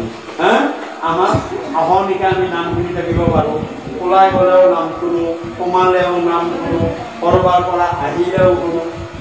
হয়নে নহয় বাৰু আমি বাধা গ'লেও শুনা যায় নে নাযায় বাৰু নাম কৰিব গাব গ'লেও শুনা যায় দেখিছেনে অৰ্থাৎ এনেকুৱা পূৰ্ণ জেগা আৰু কোনো জনমত ক'তো নাপাব গতিকে যিমানে আপোনালোকে চাওক ক'ব যে প্ৰভু শুৱালকুছিতে জন্ম দিয়া আৰু প্ৰভু যাতে নামখিনি শুনি থাকিব পাৰোঁ লাগে তেতিয়াই হওক যে আঁচনি দিয়ক প্ৰভু তোমাৰ নাম শুনি থাকিব পাৰিম গতিকে এই কামনা হয়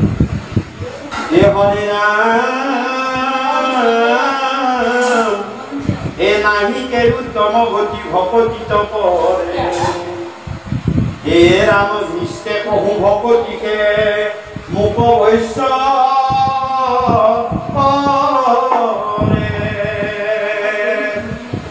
হে ৰাম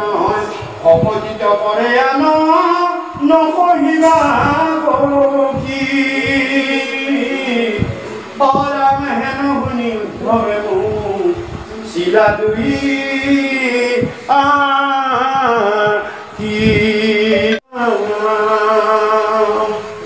হে মাধৱে বুলন্ত সখী শুনিও সিদ্ধান্ত তুমি মোৰ মহামিত্ৰ ভকতয়ে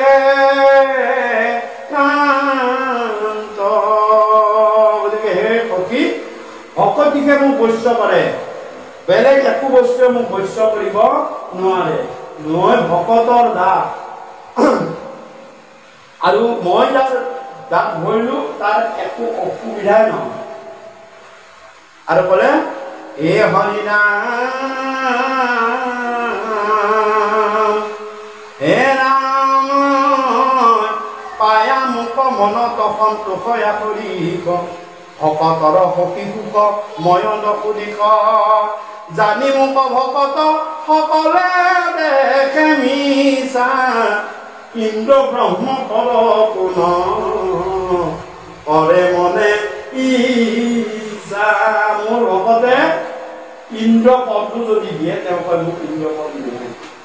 ব্ৰহ্ম পদটো যদি দিয়ে মোক কয় ব্ৰহ্ম পদ নালাগে ইন্দ্ৰ ব্ৰহ্ম এইবিলাক একোটা মানুহৰ নাম নহয়, একোখন আসনৰ নাম।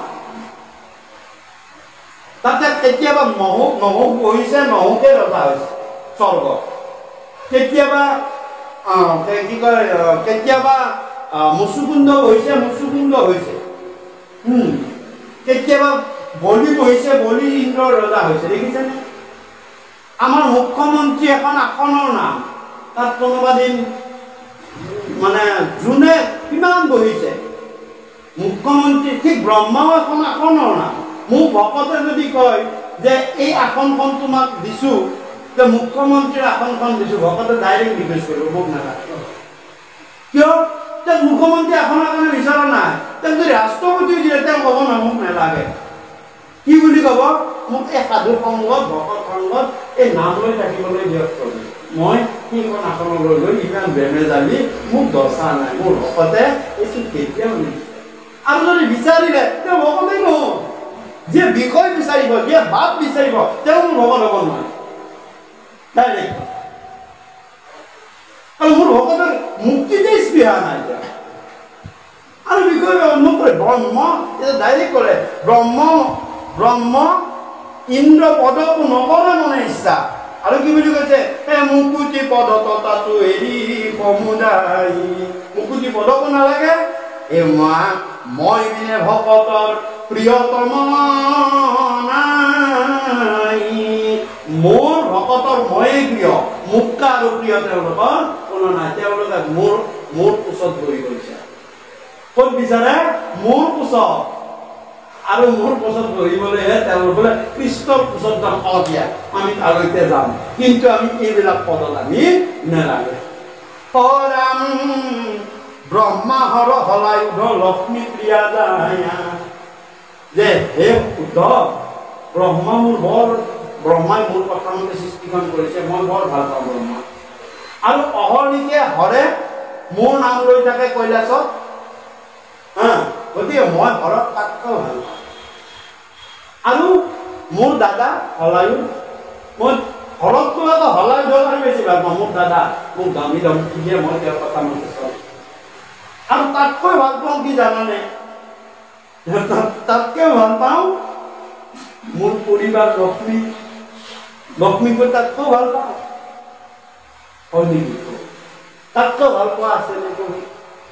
বোলে আছে। বোলে কি? বোলে সেইটো মোৰ দেহাটো, ইটো মোৰ কায়া, মোৰ দেহাটো। আমি আটাইতকৈ বেছি ভাল পাওঁ আমাৰ দেহাটোক। আপোনালোকে চাব পাৰে, কিবা এটা দৌৰি পোক এটা হওকচোন, চকু তেতিয়া নিজে নিজে মুখ খাই যায়। কিয়? এই দেহাটোক ভাল পাওঁ। কোনোবা এটা কিবা এটা কাৰাবাদ্য বস্তু এটা আহিলে নিজে নিজে হাতখন গুচি যায়। কিয়? আমাৰ দেহাটো সুৰক্ষিত কৰি ৰাখো, হয় নে নহয়? আমি দেহাটোক আটাইতকৈ ভাল পাওঁ। আৰু প্ৰভু তাতকৈ ভাল পোৱা, তাতকৈ ভাল পোৱা দিন আছে। তুমি কি বুলি ক'লে? ব্ৰহ্মা হৰ হলায়ুধ লক্ষ্মী প্ৰিয় যায়, পৰম সুন্দৰ মূৰ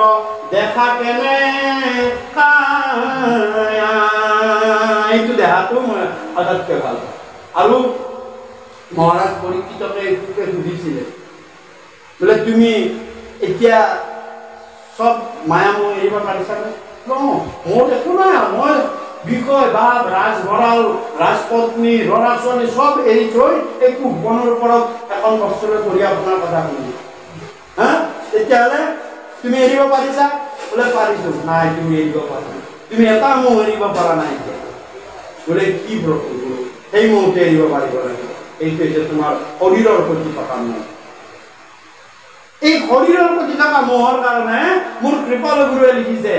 ভৱহাৰী জীৱ ও ভৱহাৰীয়ে হৰি তাৰো মুকুন্দ মুৰাৰী,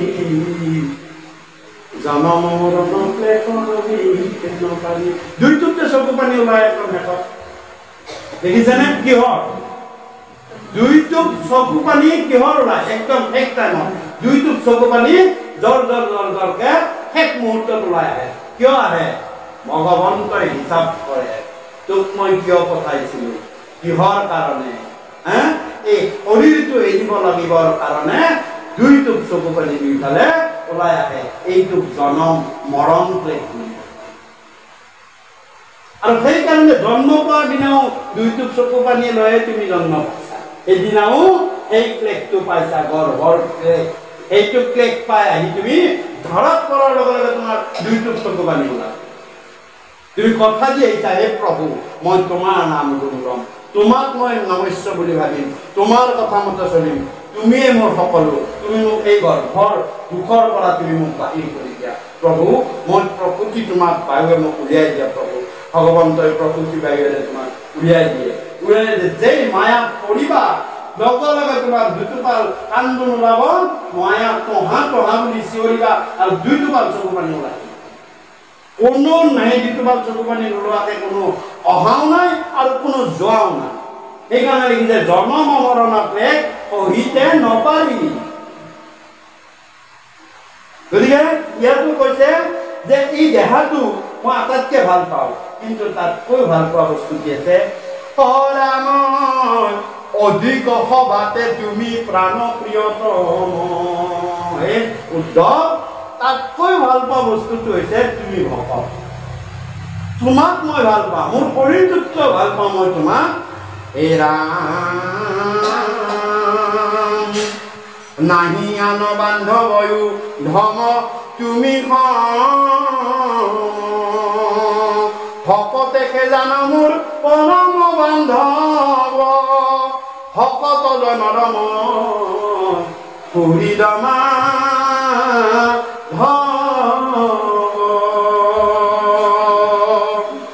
হে হৰিৰা মই বিনে ভকতে নিচিন্তে কিছু জ্ঞান ময়ো ভকতত পৰে নজানো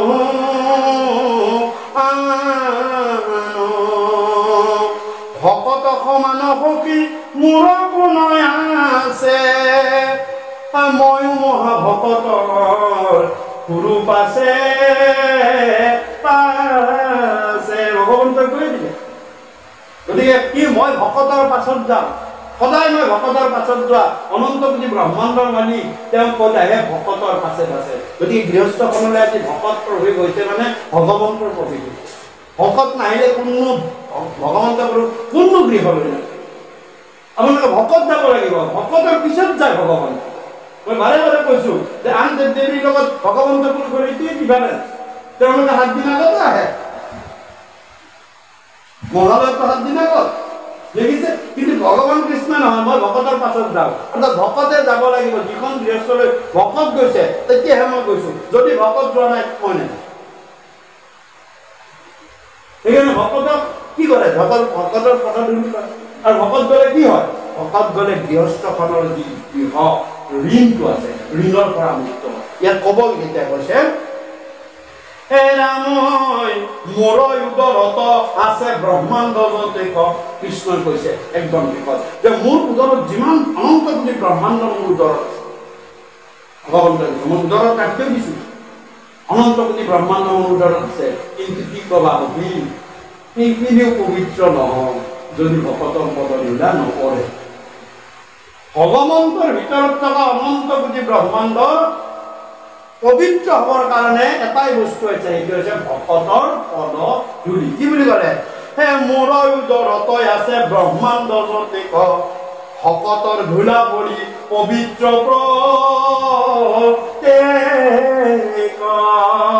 ভকতৰ ধূলা পৰিলে মোৰ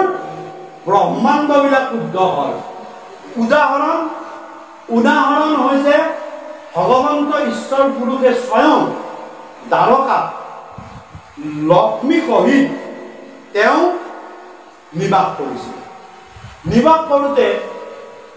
এতিয়া দ্বাৰকাখন যেতিয়া নিবাস কৰিলে যিহেতু গৃহস্থ ধৰ্ম পাতি ভগৱন্ত ঈশ্বৰ পুৰুষ আছে আৰু ঈশ্বৰ পুৰুষ থাকিলে ভগৱন্তৰ নিয়ম আছে যে এতিয়া গৃহস্থ শব্দটো গৃহ শব্দটোত এটা বস্তু আছে এইটো প্ৰায় কৈ থকা হয় মই আমি গৃহস্থ ধৰ্মীৰ কাৰণে প্ৰায় কওঁ যে তাত গ ঋকাৰ আৰু হ ঋকাৰ অৰ্থ ঋকং অৰ্থতি ইতি ঋণ অর্থাৎ রিকার দাল অর্থাৎ ঋণী। রিকার দালত ঋণী হলে বাকি কি থাকিল? গহ, গহ যুগ গ রিকারা হ, রিকার দাল অর্থাৎ ঋণী হল, বাকি কি থাকিল? গহ। গহ মানে কি? গহ মানে হৈছে অহংকার। অহংকারত ঋণী, সেইটোই গৃহ। কিহৰ অহংকাৰ? যে ভগৱান অহংকাৰটো হৈছে আমি প্ৰথম সূত্ৰটো পোতাৰ দিনাই দুটা শব্দ তাৰ ব্যবহাৰ কৰি, দুটা শব্দ। এইটো হৈছে মই আৰু মোৰ। এইটো মোৰ ঘর, এইটো মই থাকি কবই লাগিব, কবই হয়নে নহয়? এইটো কিন্তু অহংকার। এইটো কি অহংকার বুলি কৈছে? এইটো কৈছে অহম্মম ভাব, অহংকার ভাব। মই আৰু মোৰ বুলিব কব নাপায়, আমি আমাৰ। হ্যাঁ, কব লাগে ভগৱান আমাৰতো নহয়, ভগৱন্তৰ কিবা আপোনালোকৰে দিব। আপোনালোক আহিলেহে পবিত্ৰ হ'ব। গতিকে মোৰ গৃহবাসী আমি থাকিব লাগিব। ভগৱানে কৈছে মোৰ গৃহবাসী। আৰু মই আৰু মোৰ ভাৱটো মনত থাকিবা, আটাইতকৈ বেয়া ভাৱ এইটো আমি নহয়, স্বয়ং যশোদাই কৈছে। কি বুলি কৈছে? মই যশোদা মোৰ পুত্ৰ স্বামী, ব্ৰজৰ সবে ভিকাৰী আমি, হেনয় অহম্মম সদায় কৰো, যাহাৰ মায়াত উপজি। যশোদাই কৈছে মইতো অহম্মম ভাৱত মুক্ত হৈ যাব। মোৰ যশোদা, মোৰ পুত্ৰ, এইটো মোৰ স্বামী, আমি ব্ৰজৰ সকলো অধিকাৰী, আমি ৰজা। এই অহম্মম ভাৱটো আমাক খাই আছে। গতিকে এই ভাৱটো সদায় মনত ৰাখিব, গৃহস্থসকলত থাকে। ভগৱন্তই কৈছে ময়ো কওঁ তেতিয়াহ'লে মোৰ দ্বাৰকা মই থাকো, মোৰ লক্ষ্মী থাকে, মোৰ ল'ৰা ছোৱালী থাকে, আৰু তেতিয়াহ'লে মোৰ দ্বাৰকাখন অপবিত্ৰ হৈ আছে। প্ৰভু বেদৰ নিয়মত আপোনাৰ দ্বাৰকা অপবিত্ৰ, মোৰ দ্বাৰকাখন মই এতিয়া পবিত্ৰ কৰাৰ উপায় দেখাম, মই গৃহঋণৰ পৰা মুক্ত হোৱাৰ উপায় দেখাম। এই বুলি ভগৱন্ত পুৰুষে চিন্তা কৰিলে যে মই মোৰ গৃহলৈ, দ্বাৰকালৈ মই ভকতক নিমন্ত্ৰণ দিম। আৰু ভকতক নিমন্ত্ৰণ দিব লাগিব। মই কৰা দেখিলেহে পিছৰ সংসাৰী লোকসকলে তাক প্ৰৱৰ্তাই ৰাখিব। এই বুলি ভগৱন্তই চিন্তা কৰিলে তেওঁ গৃহঋণৰ পৰা মুক্ত হ'ব লাগে, অহং ভাৱটোৰ পৰা মুক্ত হ'ব লাগে। আৰু তেতিয়া ভগৱন্ত পুৰুষে ভাবিলে মই এতিয়া ভকত কাক মাতিম? জনকক মাতিম, তেওঁতো ডাঙৰ ৰজা। মোক দেখিলে পিছৰ সংসাৰী লোকসকলে ৰজাক মাতাত ধৰিব। তাৰপিছত মই যদি সেইক মাতো, বিভীষণক মাতো, তেওঁতো ৰজা। মই যদি তেওঁ মাতাত যাব, মই ঋষিক মাতিম, ঋষি মাতাত ধৰিব। ঋষি মাতাত, ঋষি বুলি মই মৈত্ৰেয়ক যদি মাতো। গতিকে ভগৱন্তই ভাবিলে মই মোৰ পবিত্ৰ কৰিব লাগিব, এনেকুৱা এজন ভকতক মাতিম, খাইবে কুন্তিবাক নাহিকে একোকে বস্ত্ৰহীন শৰীৰ। চিন্তা কৰিলে মই মাতি লৈ আহিম মোৰ প্ৰাণৰ মিত্ৰ,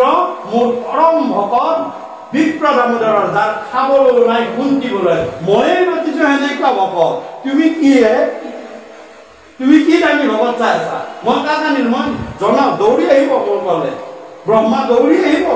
শিৱ দৌৰি আহিব মোৰ ওচৰলৈ। মই নামাতো নহয়, মোক দেখিলে তেওঁলোকে মাতাত ধৰিব। গতিকে মই কাক মাতিম? মই লৈ আহিম মোৰ দ্বাৰকাখন পবিত্ৰ কৰিবলৈ। খাইবে কুন্তিবাক নাহিকে একোকে বস্ত্ৰহীন শৰীৰ। বিপ্ৰ দামোদৰক চিলেক্ট কৰিলে আৰু বিপ্ৰ দামোদৰক লৈ আহিলে লাহে লাহে। বহুত ঘটনাক্ৰমৰ মাজত আমি ভগৱন্ত পুৰুষৰ চালনা দেখিছেনে? কেনেকে লৈ আহিছে? লৈ এক গুলিত 4 চিকাৰ কৰিব, বিপ্ৰ দামোদৰৰ দৰিদ্ৰ নাৰায়ণ নাইকিয়া কৰিবলৈ। ঘৰত তেওঁ ঐশ্বৰ্য বিভূতি দি দিলে, তেওঁ মুক্তিপথৰ অধিকাৰী কৰি দিলে, নিজৰ ঋণৰ পৰা মুক্ত হ'ল। আৰু কি কৰিলে? যে মই কৰি দেখাম। গৃহস্থৰ ঘৰলৈ যেতিয়া ভকত আহে কি কৰিব? এতিয়া ভকতে কলো নহয় যে মই ভকতৰ দ্বাৰাই চব ল'ম। এতিয়া মই ল'ম ভকতৰ দ্বাৰা। সেই ভকত যেতিয়া তোমাৰ ঘৰলৈ আহিব, তোমাৰ খাবলৈ ববলৈ অহা নাই, তেওঁকো মই মজাই কৰি দিছো। কিন্তু আহিছে কিয় তোমাক এই গ্ৰহৰ ঋণৰ পৰা তোমাক মুক্ত কৰিব আহিছে তোমাৰ ঘৰত যদি কলি সোমাই আছে এই কলিবিলাক ওলাই যাবলৈ তোমাক তেওঁলোকে আশীৰ্বাদ কৰিব আহিছে তোমাক আশীৰ্বাদ দিবলৈ আহিছে গতিকে তুমি মই যেটো কৰিছো কৰিব পাৰিছো তুমি কিয় কৰিব নোৱাৰিবা মই অনন্ত কোটি ব্ৰহ্মাণ্ডৰ মালিক আপুনি চৰণ ধুৱাইলা বিপ্ৰৰ পাদুদ কলৈলা ধীৰে আপুনি লক্ষ্মী কলে তুমি কোন জাবৰটো পানী আনা তুমি চৰণ ধুৱাব নোৱাৰিবা এইখিনি মই লম নিজেই কৰিলে আপুনি চৰণ ধুৱাইলা বিপ্ৰৰ পাদুদ কলৈলা ধীৰে মনত ৰাখিব ভকতৰ যদি চৰণ ধোৱা পানী পাৰ হৈ আহিলে আপুনি ৰৌ নৰকত পৰিব একদম ডাইৰেক্ট সেইকাৰণে ভগৱন্তই কি কৰিলে নিজৰ আকুঞ্চিত কেশেৰে টুকুৰা টুকুৰি কেশেৰে গোটেই চৰণৰ পানীখিনি মচি আনিলে যাতে ক'তো বাগৰি ইফালে সিফালে নেযায় আমাৰ কি কৰে ঐ ক'ত দিব যাতে ড্ৰেইনত পৰে চাওকচোন ভগৱন্তই কি কৰিলে অনন্ত কোটি ব্ৰহ্মাণ্ডৰ মালিকে নিজৰ চুলি কোচা মেলি দিলে মেলি আমাৰ চুলি চুটি আৰু চুলি নহলে কি কৰিব গামোচাখনৰে গোটেই পানী মচি আনি এইখন মাথাত লগায় আকুঞ্চিত কেশেৰে মুচি আনিলে মুচি আনি তেওঁ ওচৰত ধৰিলে কাৰণ এইখিনি পানীৰ কোনো ভাগি হ'ব নোৱাৰে এইখিনি পানীয়ে মোক গোটেই দেখা দিব আৰু ভিতৰলৈ তেওঁ আলপৈচান ধৰা গতিকে এইখিনি কথা কৈছে সেই বিপ্ৰ দামোদৰৰ পদ ধৰিলে গোটেই দ্বাৰকাখন তেওঁ পবিত্ৰ কৰালে শেষত কৈছে তুমি আহি মোৰ পৰম উপকাৰ কৰিলে বিপ্ৰ দামোদৰে কৈছে কি উপকাৰ তুমি মোৰ দ্বাৰকাখন পবিত্ৰ কৰিলে তোমাক মই আনিছিলো মই সেইকাৰণে মোৰ এই গৃহটো এই দ্বাৰকাখন অপবিত্ৰ হৈছে তোমাৰ পদ ধৰিলে আজিৰ পৰা মোৰ দ্বাৰকা পবিত্ৰ হৈ গ'ল বিপ্ৰ দামোদৰে লাজ পাইছে মোৰ পদ ধৰিলে মোৰ নিচিনা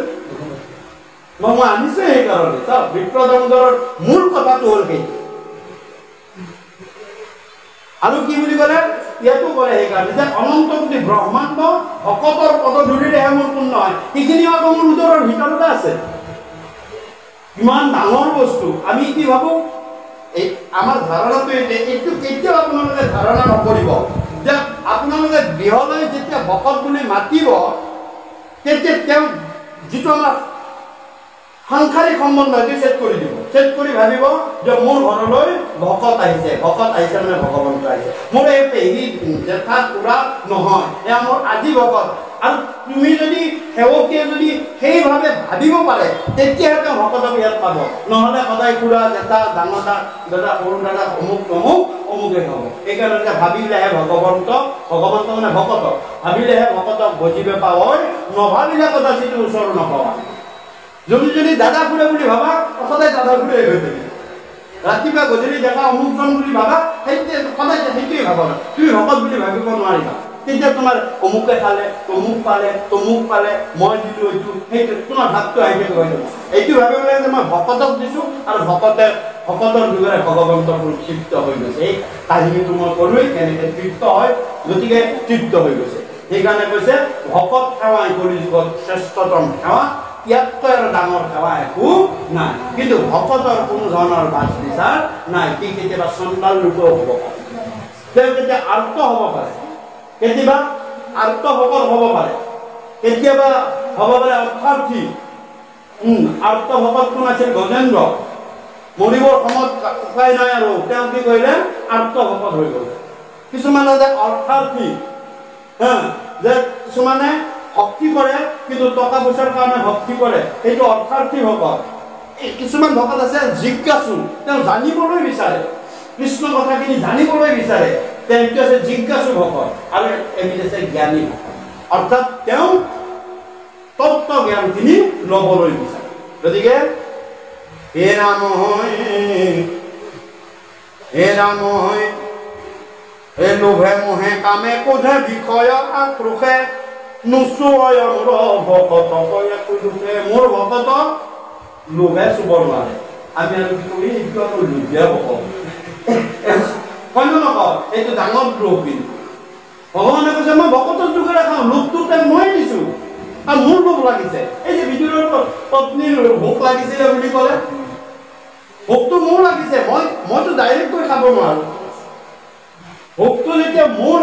মোৰ লাগিছে ভকতৰ গাত গৈ ভোকটো গুচি গৈছে সেইকাৰণে বিদুৰৰ পত্নীৰ ভোকটো লাগিছে আৰু বিদুৰৰ পত্নীয়ে খাই আছে কৃষ্ণ সন্তুষ্ট হৈ গৈ আছে বিদুৰে মানা কৰিছে লগতে ক'লো কাহিনীটো লোভটো মই দিছো মোৰ ভকতক কাৰণ মোৰ ইচ্ছা গৈছে লোভ মোহ মোৰ ভকতৰ মোহটো না আৰু লোভ মোহ কাম বোধ কামনাটো ক'লোৱে মোৰ ভকতৰ কামনা কৃপাৰ আগৰ দৈৱকী নন্দন পুৰী মনৰ কাম ভকতৰ সংগ সদায় বুজো মুখে আজি আমাৰ মোৰ ভকতৰ কামনা যে আজিখিনি কৃষ্ণ কথা ক'লে হে প্ৰভু কাইলৈও যাতে এনেকে সাধু সংগ লগ চাওকচোন এই মোৰ কামনা কাৰণ সাধু সংগত মই কৃষ্ণ কথা শুনিব পাৰোঁ এইখিনি 1 ঘণ্টা সময় 2 ঘণ্টা সময় মই পৰমায়ু বৃদ্ধি কৰিলোঁ অৰ্থাৎ 90 বছৰ যদি আছিল আজি এইখিনি সময় কি হ'ল 90 বছৰ 2 ঘণ্টা তোমাৰ 90 বছৰ আৰু 2 ঘণ্টা তুমি আয়ু বৃদ্ধি কৰা জমক কৈছে মনত ৰাখিবা মোৰ কথা যদি একান্ত মনে শুনি থাকে তুমি আয়ু ক্ষয় কৰিব নোৱাৰা তাত তুমি জম ৰাজা হিচাপে থাকিব নোৱাৰা জম বৈষ্ণৱ হিচাপে থাকিব ইয়াৰ ব্যতিৰিকে য'ত ব্ৰহ্ম কথা ওলাই আছে তাত তুমি জম ৰাজা তাত তুমি জীৱৰ আয়ু ক্ষয় কৰিবা তোমাৰ সেই ডিউটি কিন্তু এইখিনি ইমান সময় যিখিনি কথা কৃষ্ণ কথা শুনি থাকিলে একান্ত মনে এইখিনি মনত ৰাখিবা তোমাৰ পৰমায়ু সেইকাৰণে মোৰ কৃপালু গুৰুৱে দিনটোত 6 ঘণ্টা সময় প্ৰতিদিনে এই কৃষ্ণ কথাৰ ওপৰত মগ্ন হৈ থাকে সেইকাৰণে সহজে 120-30 বছৰ সহজে কোনো কথাই নাই যোৱা আগদিনালৈকে তেওঁ বাট কৰিবাই নৰনাৰায়ণ ৰজাৰ ৰাজসভাৰ পৰা অহা যোৱা কৰি আছে কৰি থকা নাই পৰ্যটক হৈ থকা নাই দেখিছেনে কেনেকে এইবিলাক পৰমায়ু এনেকে বৃদ্ধি কৰে ৰাম সামৰ্থ ভকতিয়ে একোৱে নচাৱে ভকতক পালয় পুত্ৰক যে নমাৱে ভকতিৰ মহত্ব কহিয়া নপাওঁ সীমা ভকতিৰ শুনা পখী আশ্চৰ্য মহিমা পৰৈ মুত ভকতি যদ্যপি দুষ্ট চিত্তে দহয় পাতে কটাৰ তথাপি তৰিতে আৰু মোক যদি দুষ্ট চিত্তেও যদি মোক ভকতি কৰে ৰাৱণৰ নিচিনা হিৰণ্যকশিপুৰ নিচিনা কংসৰ নিচিনা মই তেতিয়াও তেওঁ মুক্তিয়ে দিম তেওঁ পাপত নধৰো মোৰ পাপ ধৰা মই ভগৱানেই নহয় আজিলৈকে মই কোনো ভকতৰ দুখ পাপ ধৰি পোৱাই নাই মই নধৰো কাৰণ মই দুখ নিবাৰণ কৰা অপৰাধ মাৰ্জন কৰাহে গতিকে চাওক আপোনালোকে আমি গাই থাকো এটা ডাঙৰ কথা গাওঁ এইটো হৈছে অপৰাধ বিনাশন গাওঁনে তজু নাম আৰু তাৰপিছত কি গাওঁ জানি নামে পখিলো ৰমে কৈছোহে কাম কৰিছো নামৰ ফলন লৈছে নাই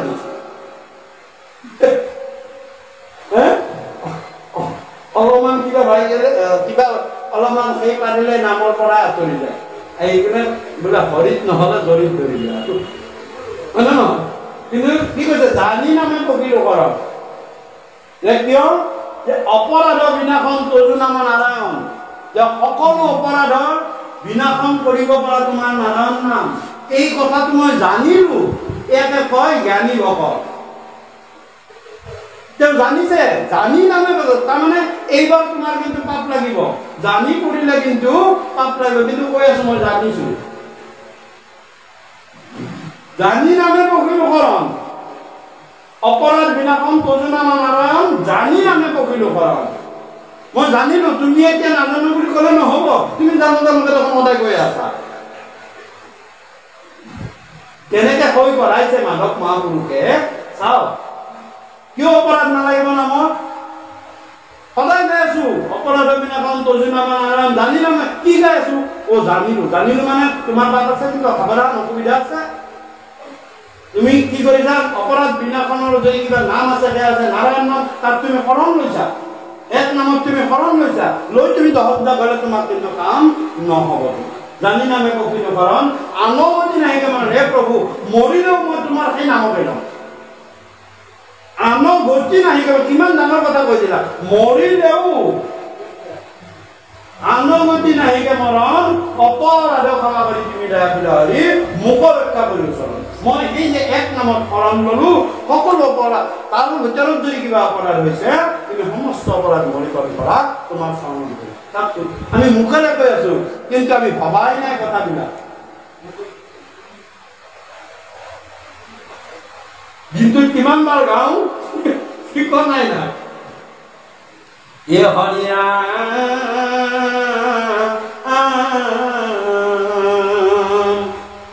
এরা প্রেম ভগতির চিহ্ন শুনি উদ্ধবে হরি হরি বলন্তে লুতপদার সরে মোর কথা শুনন্তে হরির রোমাঞ্চিত হে রাম জানা তার পরম বিদ্র হইল শ্রীত হে জানা তার এ প্রেমে ডবৈচিত্য আতি গদ গদ বাণী কত হাত কত কান্দ মুখ প্রিয় মানি ভক্তি ভক্তিৰ কথা মই তোমাক কওঁ ভক্তি তাক বোলে জানানে উদ্ধৱ যে ভক্তি তাকেই কয় যে শ্ৰদ্ধা সহকাৰে মোক ভাল পোৱা প্ৰেম সহকাৰে মোক ভাল পোৱাটো প্ৰেম ভক্তি বুলি কয় শ্ৰদ্ধা সহকাৰে ভাল পোৱাটোকে আচলতে ভক্তি আমি পিতৃ মাতৃক ভক্তি কৰোঁ ভক্তি মানে যে শ্ৰদ্ধা সহকাৰে পিতৃ মাতৃক ভাল পোৱাটোকে মানে পিতৃ মাতৃৰ প্ৰতি ভক্তি শিক্ষাগুৰুসকলক শ্ৰদ্ধা সহকাৰে ভাল পাব লাগিব এইটো হৈছে গুৰু ভক্তি মোৰ কৃপালু গুৰুজনক বা আমাৰ গুৰুসকলক জ্যেষ্ঠ শ্ৰেষ্ঠসকলক আমি শ্ৰদ্ধা সহকাৰে ভাল পাব লাগিব এইটো ভক্তি বুলি কৈছে এতিয়া ভগৱন্ত ঈশ্বৰ পুৰুষক শ্ৰদ্ধা সহকাৰে ভাল পোৱাটো আমাৰ ভগৱন্তৰ প্ৰতি ভক্তি সেইকাৰণে যে হে ভাৱক ভাই ভজ ভগৱন্ত ভক্তি ভাৱে ভগৱন্ত ভজিয়ে পৰম গতি পালে হে ভাৱক ভাইসকল তোমালোকে ভাবা আৰু ভগৱন্ত ভক্তি ভাৱে ভজা তেতিয়াহে তুমি পৰম গতি পাবা গতিকে গোপীসকলে কিন্তু মোক তেনেকে পোৱা নাছিল গোপীসকলে মোক প্ৰেম কৰি ভাল পাইছিল মোৰ প্ৰভু এনেকুৱা ভক্তি আছে আছে কেনেকুৱা ভক্তি বোলে এইটো কেনেকুৱা হয় মোৰ প্ৰেম ভক্তিৰ কথা জানিব বিচাৰিছা নহয় কেনেকুৱা জানা হে ৰাম প্ৰেম ভকতিৰ চিহ্ন শুনি কওকচোন কওক প্ৰভু ৰাম হৰি হৰি বুলন্তে তপদৰ মোৰ কথা শুনাৰ লগে লগে চকুৰ পৰা পানী ওলাই প্ৰথম চিন এইটো একদম চকুটো দলদলীয়া হৈ তেওঁ মোৰ ভাৱত মস্ত হৈ গৈছে আৰু এই মোৰ কথা শুনন্তে শৰীৰৰ ৰোমাঞ্চিত গাৰ মনবিলাক কি হ'ল এই ৰাম জানা তাৰ পৰম বিদ্ৰোহ হইল জানিবা এইজনৰ চিত্তটো একদম শুদ্ধ হৈ গৈছে চকুৰে ৰং বলাই পানী আহিছে গাৰ নোমবিলাক কি হ'ল আমাৰ চাবচোন কেতিয়াবা কি ভয় লাগিলে গাৰ নোমবিলাক কি হ'ল হা বুজে না এইটো মানে তৰুটো ৰোমাঞ্চিত সেইটো কি হয় হয় যেতিয়া ভক্তি হ'ব এইটো প্ৰেম ভক্তি হৈছে চকুৰে দল হৈ কৃষ্ণ কথা শুনি আগতে আমাৰ পিতৃগুৰুবোৰ কৃষ্ণ কথা ক'বই নোৱাৰে দীঘল লৈ আৰু একদম কথাবিলাকত সোমাই দিছিলে আৰু সোমাই যায় তেওঁ চকুৰে পানী পৰি থাকিব ধুতিখনৰ চকু মচুৰি থাকিব আৰু কৃষ্ণ কথা কৈ থাকিব তাৰমানে এইটো প্ৰেম ভক্তি কৃষ্ণৰ কথা নিজৰ ভিতৰলৈ তেওঁ বাহিৰৰ পৰা মুখত পোৱা নাই ভিতৰৰ পৰা হৈ আছে আৰু কি বুলি ক'লে প্ৰেমে বৈচিত্য আতি গদ গদ বাণী মুখৰ কথাবিলাক সৰু সৰু লাগি গৈছে হে ৰাম কত হাতৈ কত কান্দৈ হে মোক প্ৰিয় মান আৰু কেতিয়াবা কৃষ্ণ কথাতে হকে কান্দিবলৈ আহিবলৈ ধৰে কেতিয়াবা আকৌ কান্দিবলৈ ধৰে মোৰ কথা হে ৰাম লাজ এৰি গাৱৈ গুণ নাচে আনন্দতে লাজ এৰি মোৰ গুণ গাই একদম আনন্দত আত্মহল হৈ নাচিবলৈ ধৰে এই ৰাম জগত পবিত্ৰ কৰে এৰি কেৱতে এইজনেই জগত পবিত্ৰ কৰি আৰু সেইজন মোৰ আটাইতকৈ প্ৰিয় তেওঁৰ সৈতে মোৰ এৰা এৰি নাই জ্ঞান কৰ্ম কীৰ্তেৱতে নকৰিয়া মন সুদৃঢ় বিশ্বাসে লৈও মুহূৰ্ত মোৰ গুণ গণক শ্ৰৱণে তেতিখন নিষ্কামে মুহূৰ্ত যায় নিমজুক মন গতিকে নিষ্কামে মুহূৰ্ত যায় নিমজুক মন আৰু কলে নিষ্কাম ভকতিয়ে এই কহিলো বুজায় নিষ্কাম ভক্তি ইটো ভক্তি সময় মোৰ এৰা এৰি নাই এইটোৱে নিষ্কাম ভক্তি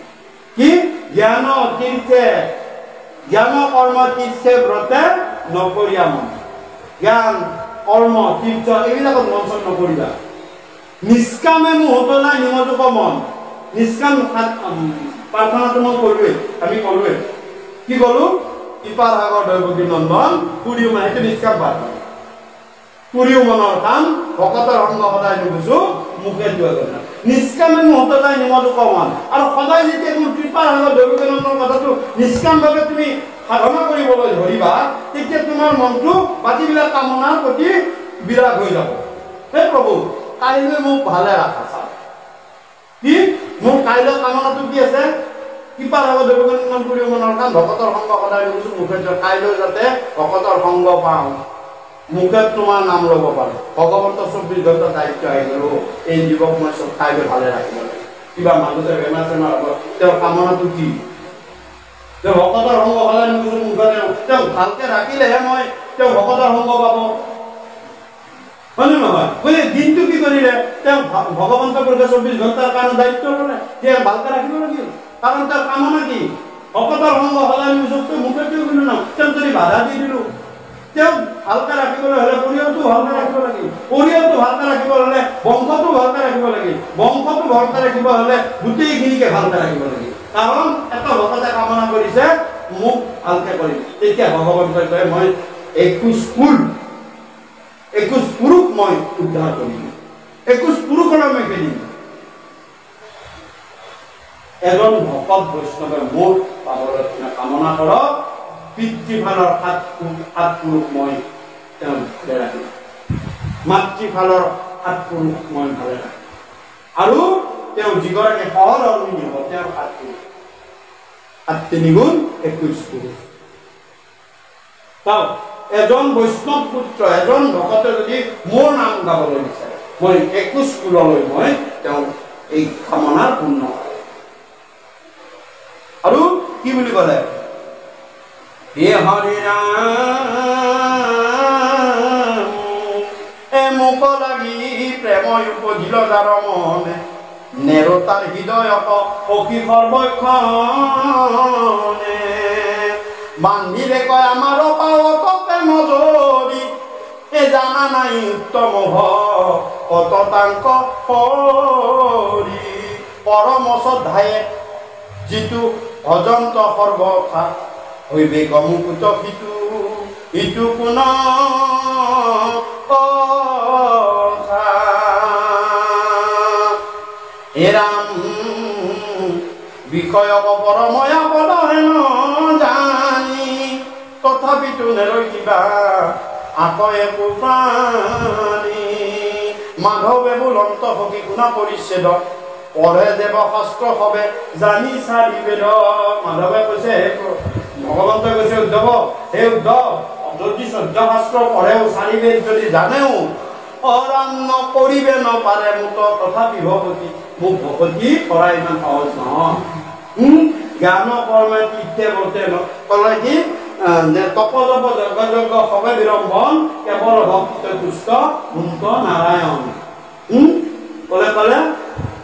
আৰু ইয়াতো ক'লে যে এইবিলাকে মোক নাপায় মোক ভকতি কেতিয়া পাব তাকে ক'লে হে ৰাম নলয়নৰে যাবে সন্তৰ সংগতি যেতিয়ালৈ মনুষ্যই সন্ত সাধুৰ ভকতৰ সংগ নলয় ৰাম কৰ্ণতক সন্ত কথা হে ৰাম নলয় নৰ যাবে সন্তৰ সংগতি এ কৰিবে নপাৰে মুত তথাপি গতিকে চাওক সন্তৰ সংগ থকা কাৰণে আজি গৃহস্থ ঘৰৰ বাপ জনাই তেৰাৰ গৃহতে ভকত সেৱাৰ দ্বাৰা মুক্তি কৰিব পাৰিছে ইয়াতে যদি বেলেগ অনুষ্ঠান এটা পাতিলে হেঁতেন ইয়াত ভকত নাপায় তেতিয়া বেলেগ অনুষ্ঠানত বেলেগ আহিলে ৰাম কৰ্ণতক সন্ত কথা কৃষ্ণে গুপ্ত কৰি গোপনীয়ভাৱে উদ্ধৱ আনৰ কাষত ফুচফুচাই এইখিনি কথা কৈছে মনত ৰাখিব এইটো কমটি গোপনীয় কথা নহয় সেই কৰ্ণতক সন্ত কথা কৃষ্ণে গুপ্ত কৰি এ নাহিকে উপায় সখী কুসংগত কৰি আমাক নপাৱই কোনো জ্ঞানী কৰ্মলোকে সাধু সংগে অৱশ্যকে বৈশ্য কৰে মোকে ইয়াত ডাঙৰ কথা এটা ক'লে এইখিনি কথা বিশ্লেষণৰ ৰাজ্য আমি দৃশ্যত সামৰিম কি বুলি ক'লে এ নপাৱই মোহক লাগ যাব যোগ্য দানে মোক যাক যোগ্য দানত মোক লগ নাপায় অলপ আগতে ক'লোৱে নিয়ম কানুনে মোক লগ নাপায় মোক কিয় লগ পাব মহামন্ত্ৰ যাই প্ৰকৃতি শততীৰ্থ স্থানে মহামন্ত্ৰ যদি জপেও মোক লগ নাপায় শত কোটি তীৰ্থস্থানকো যদি যায় মোক তাতে লগ নাপায় ক'ত পাব নপাৱে আমাক একাদশী উপবাসে একাদশী উপবাস ব্ৰতত কৰিলে মই সেইদিনত তাকে নাযাওঁ মই সেইবিলাক নিয়মৰ অধীন নহয়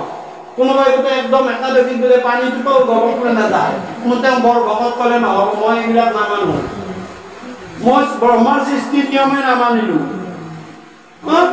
মই তাৰ একাদশী ব্ৰত মানিম মই তপ জপ তীৰ্থস্থানত যোৱাটো মানিম মই সেইবিলাক একো নামানো সেইবিলাক কৰি ভকত নহয় কৈছে মোৰ সেইবিলাক ভকত নহয় আৰু মনত ৰাখিব এই শ্লোকটো ডাঙৰ অৰ্থ আছে এই শ্লোকটো ডাঙৰ অৰ্থ আছে অৰ্থটো কি আছে জানোনে এই শ্লোক খালি মাধৱ মহাপুৰুষে মানে এবাৰ পেট চলোতে তেওঁ কি কৰিছে ব্ৰতত আছে ব্ৰতত থাকোতে তেওঁ কি কৰিলে আহিবৰ সময়ত নাম বস্তু লোৱাৰ পাছত তেওঁ কৰিলে কি দুটামান আৰৈ চাউল মুখত দিছে সেইদিনা একাদশী মাধৱ মহাপুৰুষে দূৰৰ পৰা দেখিছে তেওঁৰ মুখৰ পৰা যি টুপটুপীয়া হৈ আহিছে আৰে আজিতো একাদশী আজিতো ব্ৰতত থাকিব লাগে নিয়মটো সেইটো আছে মাধৱ মহাপুৰুষক সুধিলে বোলে মাধৱ লগত আকৌ নান্দা চাকুৰ এটা আহিছে অ'কে মাধৱ আজি দেখোন একদম বৰা পূৰ্ণিমা যুক্ত হৈ আহিছা দ্বিতীয়াহে হ'ব লাগিছিল আজি দ্বিতীয়াহে হ'ব লাগিছিল তাৰমানে জোনটোৰ দ্বাৰা বুজাইছে আজি দ্বিতীয় জোনৰ নিচিনা মুখখন শুকাই আহিব লাগিছিল কিন্তু পূৰ্ণিমা জোনৰ নিচিনা দেখোন একদম টুপটুপীয়া হৈ আহিছে এতিয়া ক'লে বেপাৰ পেট চলাইছে গতিকে কিমান অন্ন মানে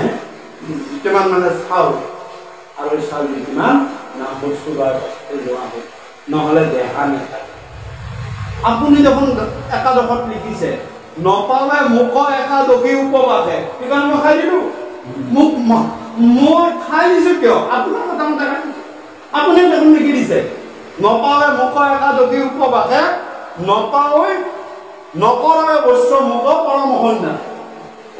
যদি উপবাস একাদশীয়ে নাপায় এইবিলাক নিয়ম মানি লাভ নাই মাধৱ গুৰুৰ কথাত মোৰ কৃপাল গুৰু বন্দী হল বোলে ৰুক্মিণীৰ মাক তাত কৰম লৈ আহা মোৰ ভকতে যেতিয়া মাধৱেই যেতিয়া ক'লে যে এই কথাৰ কাম নাই মই ৰাখো তেতিয়া নাম চাকৰি ক'লে এই গুৰু বহুত কষ্ট কৰি বহু হাবি বন কষ্ট কৰি কাটি এইখিনি এটা পদ কৰা হয় আপোনাৰ যিমান কষ্ট জানো নহয় গতিকে থাকিবলৈ দিয়ক যি ভকতে যি ভাগে লয় খালেও হ'ব নেখালেও আমাৰ কথা নাই যে খালে নাখালেহে যে ভকত হ'ব আমাৰ সেইটো নহয় স্বয়ং মাধৱ মহাপুৰুষে ক'লে যে তুমি দেখোন লিখিছা মই খাই দিছোঁ। আমি একাদশী ব্ৰত পালন কৰি বৰ ভকত খুৱাই লাভ নাই। কৈছে মই সেইবিলাকে মোক নাপায়, খালেও মই যাম, নাখালেও মই যাম। ৰাম আন কৰ্ম কৰি আমি জাত মৰৈ লোকক ভকতৰ সংগত সম্যকে পাইবা মোক। পঢ়িলো মহাগুপ্ত কথাই উদ্ধৱক, যিহেতু ভকত তুমি পৰম বান্ধৱ। শুনা কবা সদপদ মহাভাগৱত, এই কথা কৈলা কৃষ্ণে গীতাৰ অন্তত। এ হৰি ৰাম সৰ্বধৰ্ম এৰি এক শৰণ সাক্ষাৎ, হে ৰাম সুদৃঢ় বিশ্বাসে বকি লৈও কয় আমাক। নকৰিবা ভয় হেৰা কৰো অংগীকাৰ, সমস্ত পাপত মই কৰিবই উদ্ধাৰ। গতিকে ভগৱন্তৰ চৰণত একভাৱে একচিত্তে শৰণ লওঁ, একো পাপৰ কথা চিন্তা কৰিব, সমস্তখিনি ভগৱানক অৰ্পণ কৰি দিয়ক আৰু ভগৱন্তৰ চৰণত শৰণাগতি লওক। তেতিয়া তুমি পাপৰ কথাও চিন্তা কৰিব নালাগে, পুণ্যৰ কথাও চিন্তা কৰিব নালাগে। যি দিব ভগৱন্তকে নিজেই দিব, তেওঁ সৰ্বজ্ঞাতা সৰ্বজ্ঞাতা। এ হৰি ৰাম অৰ্জুনতো গীতাৰ কহিলা হৰি তত্ত্ব, ঈশ্বৰ কৃষ্ণৰ বাবে লৈও প্ৰসন্নত। চাৰি বেদ ৰামায়ণ পুৰাণ ভাৰতে, হৰিকেশে কৈ মাত্ৰ সমস্ত শাস্ত্ৰত। ইহাক নজানিয়া নকৈ অল্পমতি, সদাচি তুমি শুনিবা কৃষক সন্মতি। কৃষ্ণ আৰু এই উদ্ধৱক একেবাৰে শেষত এইবিলাক ৰহস্য তত্ত্ব কথা কৈছে। এইখিনি খুব গুৰুতৰ ৰহস্য তত্ত্ব কথা, আৰু ভগৱন্ত ঈশ্বৰ গুৰুকে এইখিনি কথাৰে আমি আলোচনা শেষ কৰিম। তাৰমানে এই উদ্ধৱক একেবাৰে শেষলৈ ৰাখিছে, দেখিছেনে? উদ্ধৱক এইখিনি শেষলৈ ৰাখিছে, একদম শেষলৈকে উদ্ধৱ। কিয় যে ৰামায়ণৰ কথা, ৰাম ত্ৰেতা যুগত প্ৰভু শ্ৰীৰামচন্দ্ৰৰ এটা বাল্যকালৰ বন্ধু আছে, তেওঁৰ নাম আছিল দেৱশ্ৰু। দেৱশ্ৰুতৰ উদ্ধৱ তত্ত্ব কৈছে, উদ্ধৱ তত্ত্ব, উদ্ধৱ ভকত কেনেকে ভকত হয় এইটো সাধাৰণতে বেলেগ। দেৱশ্ৰুতে ৰামৰ লগত একেলগে খেলি মেলি ডাঙৰ হ'ল। এটা দিনত প্ৰভু শ্ৰীৰামচন্দ্ৰই আই মাতৃ জানকীক বিবাহ পাতিলে, আৰু বিবাহ পাতি তেওঁ আপোনালোকে জানে গোটেইখিনি কথা। তেওঁ এটা দিনত ৰাজ অভিষেক হ'ল, পিছদিনা ৰজা হ'ব লাগে, কিন্তু ৰাতিৰ ভিতৰতে গোটেই খেল বদলি, আৰু পিছদিনা তেওঁ ৰজা হোৱাৰ সলনি বনবাস 14 বছৰৰ কাৰণে যাবলগীয়া হ'ল। গোটেই ৰাজ্যতে হাহাকাৰ লাগিল যে লগত কোন কোন যাব, যে লগত যাব লক্ষ্মণ আৰু আই মাতৃ জানকী। গতিকে তেওঁ যেতিয়া জানে ৰাতি দেৱশ্ৰুক আহিছে উদ্ধৱৰ কি কয় প্ৰভু শ্ৰীৰামচন্দ্ৰ, কি কাইলৈ ৰাতিপুৱা যাবা, আমাৰ মাতিব যোৱা গৈছে বোলে। কাইলৈ মই যাম, তেওঁ মোকো লগত লৈ যাব। ইয়াতো উদ্ধৱে কৈছে মোকো লগত লৈ যাব, তাতো কৈছে যে মোকো লগত লৈ যোৱা। তেতিয়া প্ৰভু শ্ৰীৰামচন্দ্ৰ নিজে ব্যৱহাৰ কৰে, তোমাক মই কি চুক্তিত মই লগত জানকীক, মোৰ জানকীক মই লগত লৈছোঁ। কিয় যে মই মোৰ শহুৰ দেউতা মই জনকক মই বচন দিছোঁ যে মই যদি সুখত থাকোঁ জানকী সুখত থাকিব, মই যদি দুখত থাকোঁ জানকী দুখত থাকিব। তেওঁ মোৰ অৰ্ধাংগী, আৰু বচন দিয়া মতে মোৰ যেতিয়া বনবাস হৈছে জানকী মোৰ লগত যাব লাগিব। আৰু দুই নম্বৰ মোৰ পিতৃপুৰুষে আমাৰ দুইটা ভাই ভগাই দিছে। ভৰতক দিছে শত্ৰুঘ্নৰ দায়িত্ব, আৰু মোক দিছে লক্ষ্মণৰ দায়িত্ব। গতিকে মই পিতৃৰ কথা ৰাখি লক্ষ্মণক লগত কৰিছোঁ, কিন্তু তোমাক মই লগত কেনেকৈ নিম? তুমি মোৰ সখীহে, আৰু মোৰ যদি বনবাসত সখী থাকিল, পত্নী থাকিল, ভাতৃ থাকিল, সেইটো দেখোন মোৰ একেবাৰে বনবাস মানে ৰাজবাসে হ'ব লাগিব, গোটেইখিনি দেখোন থাকিলে। মই তোমাক লগত নিব নোৱাৰিম, তুমি তেতিয়া দেৱশ্ৰুতে ডাঙৰ কথা এটা কি মনত ৰাখিব তুমি কাইলৈ ৰাতিপুৱাই যাবা বোলে মই যাম মনত ৰাখিবা তুমি পূব ফালে ওলালে মই পশ্চিম ফালে ওলাম কালি তুমি উত্তৰে ওলালে মই দক্ষিণে ওলাম 14 বছৰ পাছত তুমি ঘূৰি আহা না নাহা মই নাজানো মই আৰু অযোধ্যালৈ মই আৰু ঘূৰি নাহো এয়াই তোমাৰ লগত মোৰ শেষ দেখা এইদিনা প্ৰভু শ্ৰীৰামচন্দ্ৰৰো চকুৰে জৌ পানী পৰি আছিল আৰু তেতিয়া পানী আহিলে তেতিয়া প্ৰভু শ্ৰীৰামচন্দ্ৰকে দৰবাৰ ওলালে মই এটা বৰ্তমান প্ৰশ্ন দিম বোলে কি তুমিতো ক'লা তুমি আৰু ঘূৰি নাহা তোমাক মই বচন দিছো শুনা ইয়াৰ পিছৰ জন্মত মই শ্ৰীকৃষ্ণ হম আৰু তুমি সত্য নন্দন উদ্ধৱ হবা আজি যিটো ডেটত যিটো তাৰিখত মই তোমাৰ লগত এৰাই হলো অৰ্থাৎ এইখিনি কাল তোমাৰ লগত মই কটালো অহা জন্মত এই ডেটটোৰ পৰা তুমি মোৰ লগত লগ লাগিবা আৰু তোমাক এই জন্মতো শেষখিনি নেদেখিলো তুমিও মই নেদেখিলা মইও তোমাৰ নেদেখিলা হয় কিন্তু অহা জন্মত তুমি মোৰ একদম শেষৰ দিনালৈকে তুমি মোৰ লগত তোমাৰ নাম হ'ব উদ্ধৱ দেখিছানে সেইকাৰণে ভগৱন্ত কৃষ্ণৰ বাল্যকালত উদ্ধৱ নাই দাম সুদাম ডাকে তেৰি লৈ দাম সুদাম এইবিলাক আছে হয় নে নহয় উদ্ধৱ কেতিয়া হ'ল যেতিয়া তেওঁ মথুৰাত গৈ ৰাজপাটত হ'ল যেতিয়া কংসক বধ কৰিলে বধ কৰাৰ পাছত তেওঁ যেতিয়া উগ্ৰসেনক ৰজা পাতিলে তেতিয়াৰ পৰা উদ্ধৱ আহি কৃষ্ণৰ লগত আৰু সেই জন্মতে প্ৰভু শ্ৰীৰামচন্দ্ৰই কৈছিল সখী তুমিতো মন্ত্ৰীৰ পুতেক কুমন্ত্ৰৰ পুতেক আছিল দেৱশ্ৰী তুমি মন্ত্ৰীৰ পুতেক মই যেতিয়া ৰজা হম তুমি মোৰ মন্ত্ৰী হবা তুমি মোক মন্ত্ৰণা দিবা মই ৰাম ৰজা হম নহয় তোমাৰ দেউতা বুঢ়া হৈছে আৰু মোৰ লগত ৰাহিটো লাগিব তুমি মোক মন্ত্ৰণা বিলাক দিবা হ'ব কিন্তু ৰামটো ৰজা হ'ব নাপালে যদি সেই জন্মতে কথা দিলে অহা জন্মত তুমি মোৰ মন্ত্ৰী হবা সেইকাৰণে ভগৱান উদ্ধৱে কৈছে তোমাক মই মন্ত্ৰণা দিওঁ মই মন্ত্ৰী ভগৱান শ্ৰীকৃষ্ণ উগ্ৰসেনৰ মন্ত্ৰী আৰু কৃষ্ণৰ মন্ত্ৰী হৈছে উদ্ধৱ অৰ্থাৎ ভকতৰ কথা মতেহে কৃষ্ণ চলে উদ্ধৱ কোন ভকত কৃষ্ণ নিজৰ মতে নচলে ভকতৰ মন্ত্ৰণা যিটো ক'ব এই যে অলপ আগতে ক'লো ভকতৰ যদি ভাল হ'ব বুলি কয় কৃষ্ণই ভাল কৰিব অহা জন্মত তুমি মোৰ মন্ত্ৰী হবা অৰ্থাৎ সেইবাৰ কৃষ্ণ জন্মত উদ্ধৱক লগ পালে সেই দিনটোতে আৰু তাৰ পৰা শেষলৈকে থাকিলে আৰু এইদৰে কৃষ্ণ আমি ইমানতে সামৰি ৰাম কৃষ্ণৰ নামে শেষ কৰৈ পতিতৰ গতি নামৰ মহিমায় বেতুনিও সম্পত্তি যিটো জনে যায় মাধৱৰ নাম ধৰি তাৰ পাছে পাছে পুৰৈ দেৱ দেৱী স্তুতি কৰি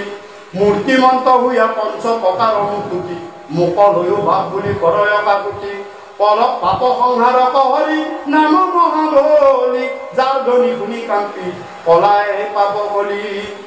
জগতৰে পৰম সুহৃদ হৰি নাম এই নিৰন্তৰে নৰে ডাকি ৰাম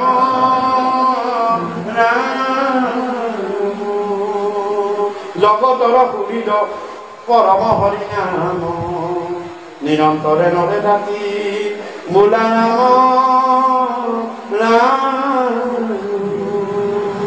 কৃষ্ণৰ চৰিত পৰময় অমৃত আতপৰে নাহিয়ান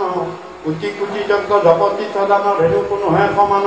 কৃষ্ণ গুণ নাম ধৰ্ময় অনুপম আকসাৰ কৰি ধৰা আন দেৱ ধৰ্ম দূৰতে তেতিয়া কৃষ্ণত ভকতি কৰা উহি তত্ত্ব জানি চিন্তা চক্ৰ পানী অনাদৰিয়া নকাম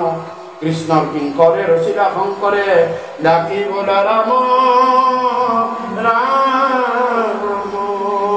কৃষ্ণৰ কিংকৰে ৰচিলা শংকৰে ডাকি বোলা ৰাম ৰাম শ্ৰীমন্ত শংকৰ হৰি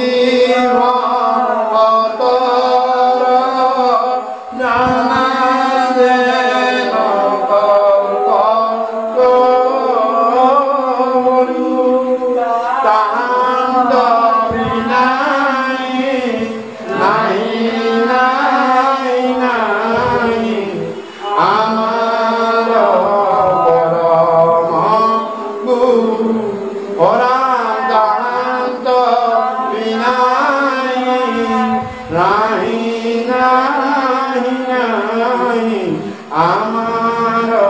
পরম জয় রাম বোলা, জয় হরি বোলা। গাওতা বাওতা কর্ণপাতি দুনোটা সবার কুফল মঙ্গলার্থে হরি বল হরি বল হরি বল হরি বল।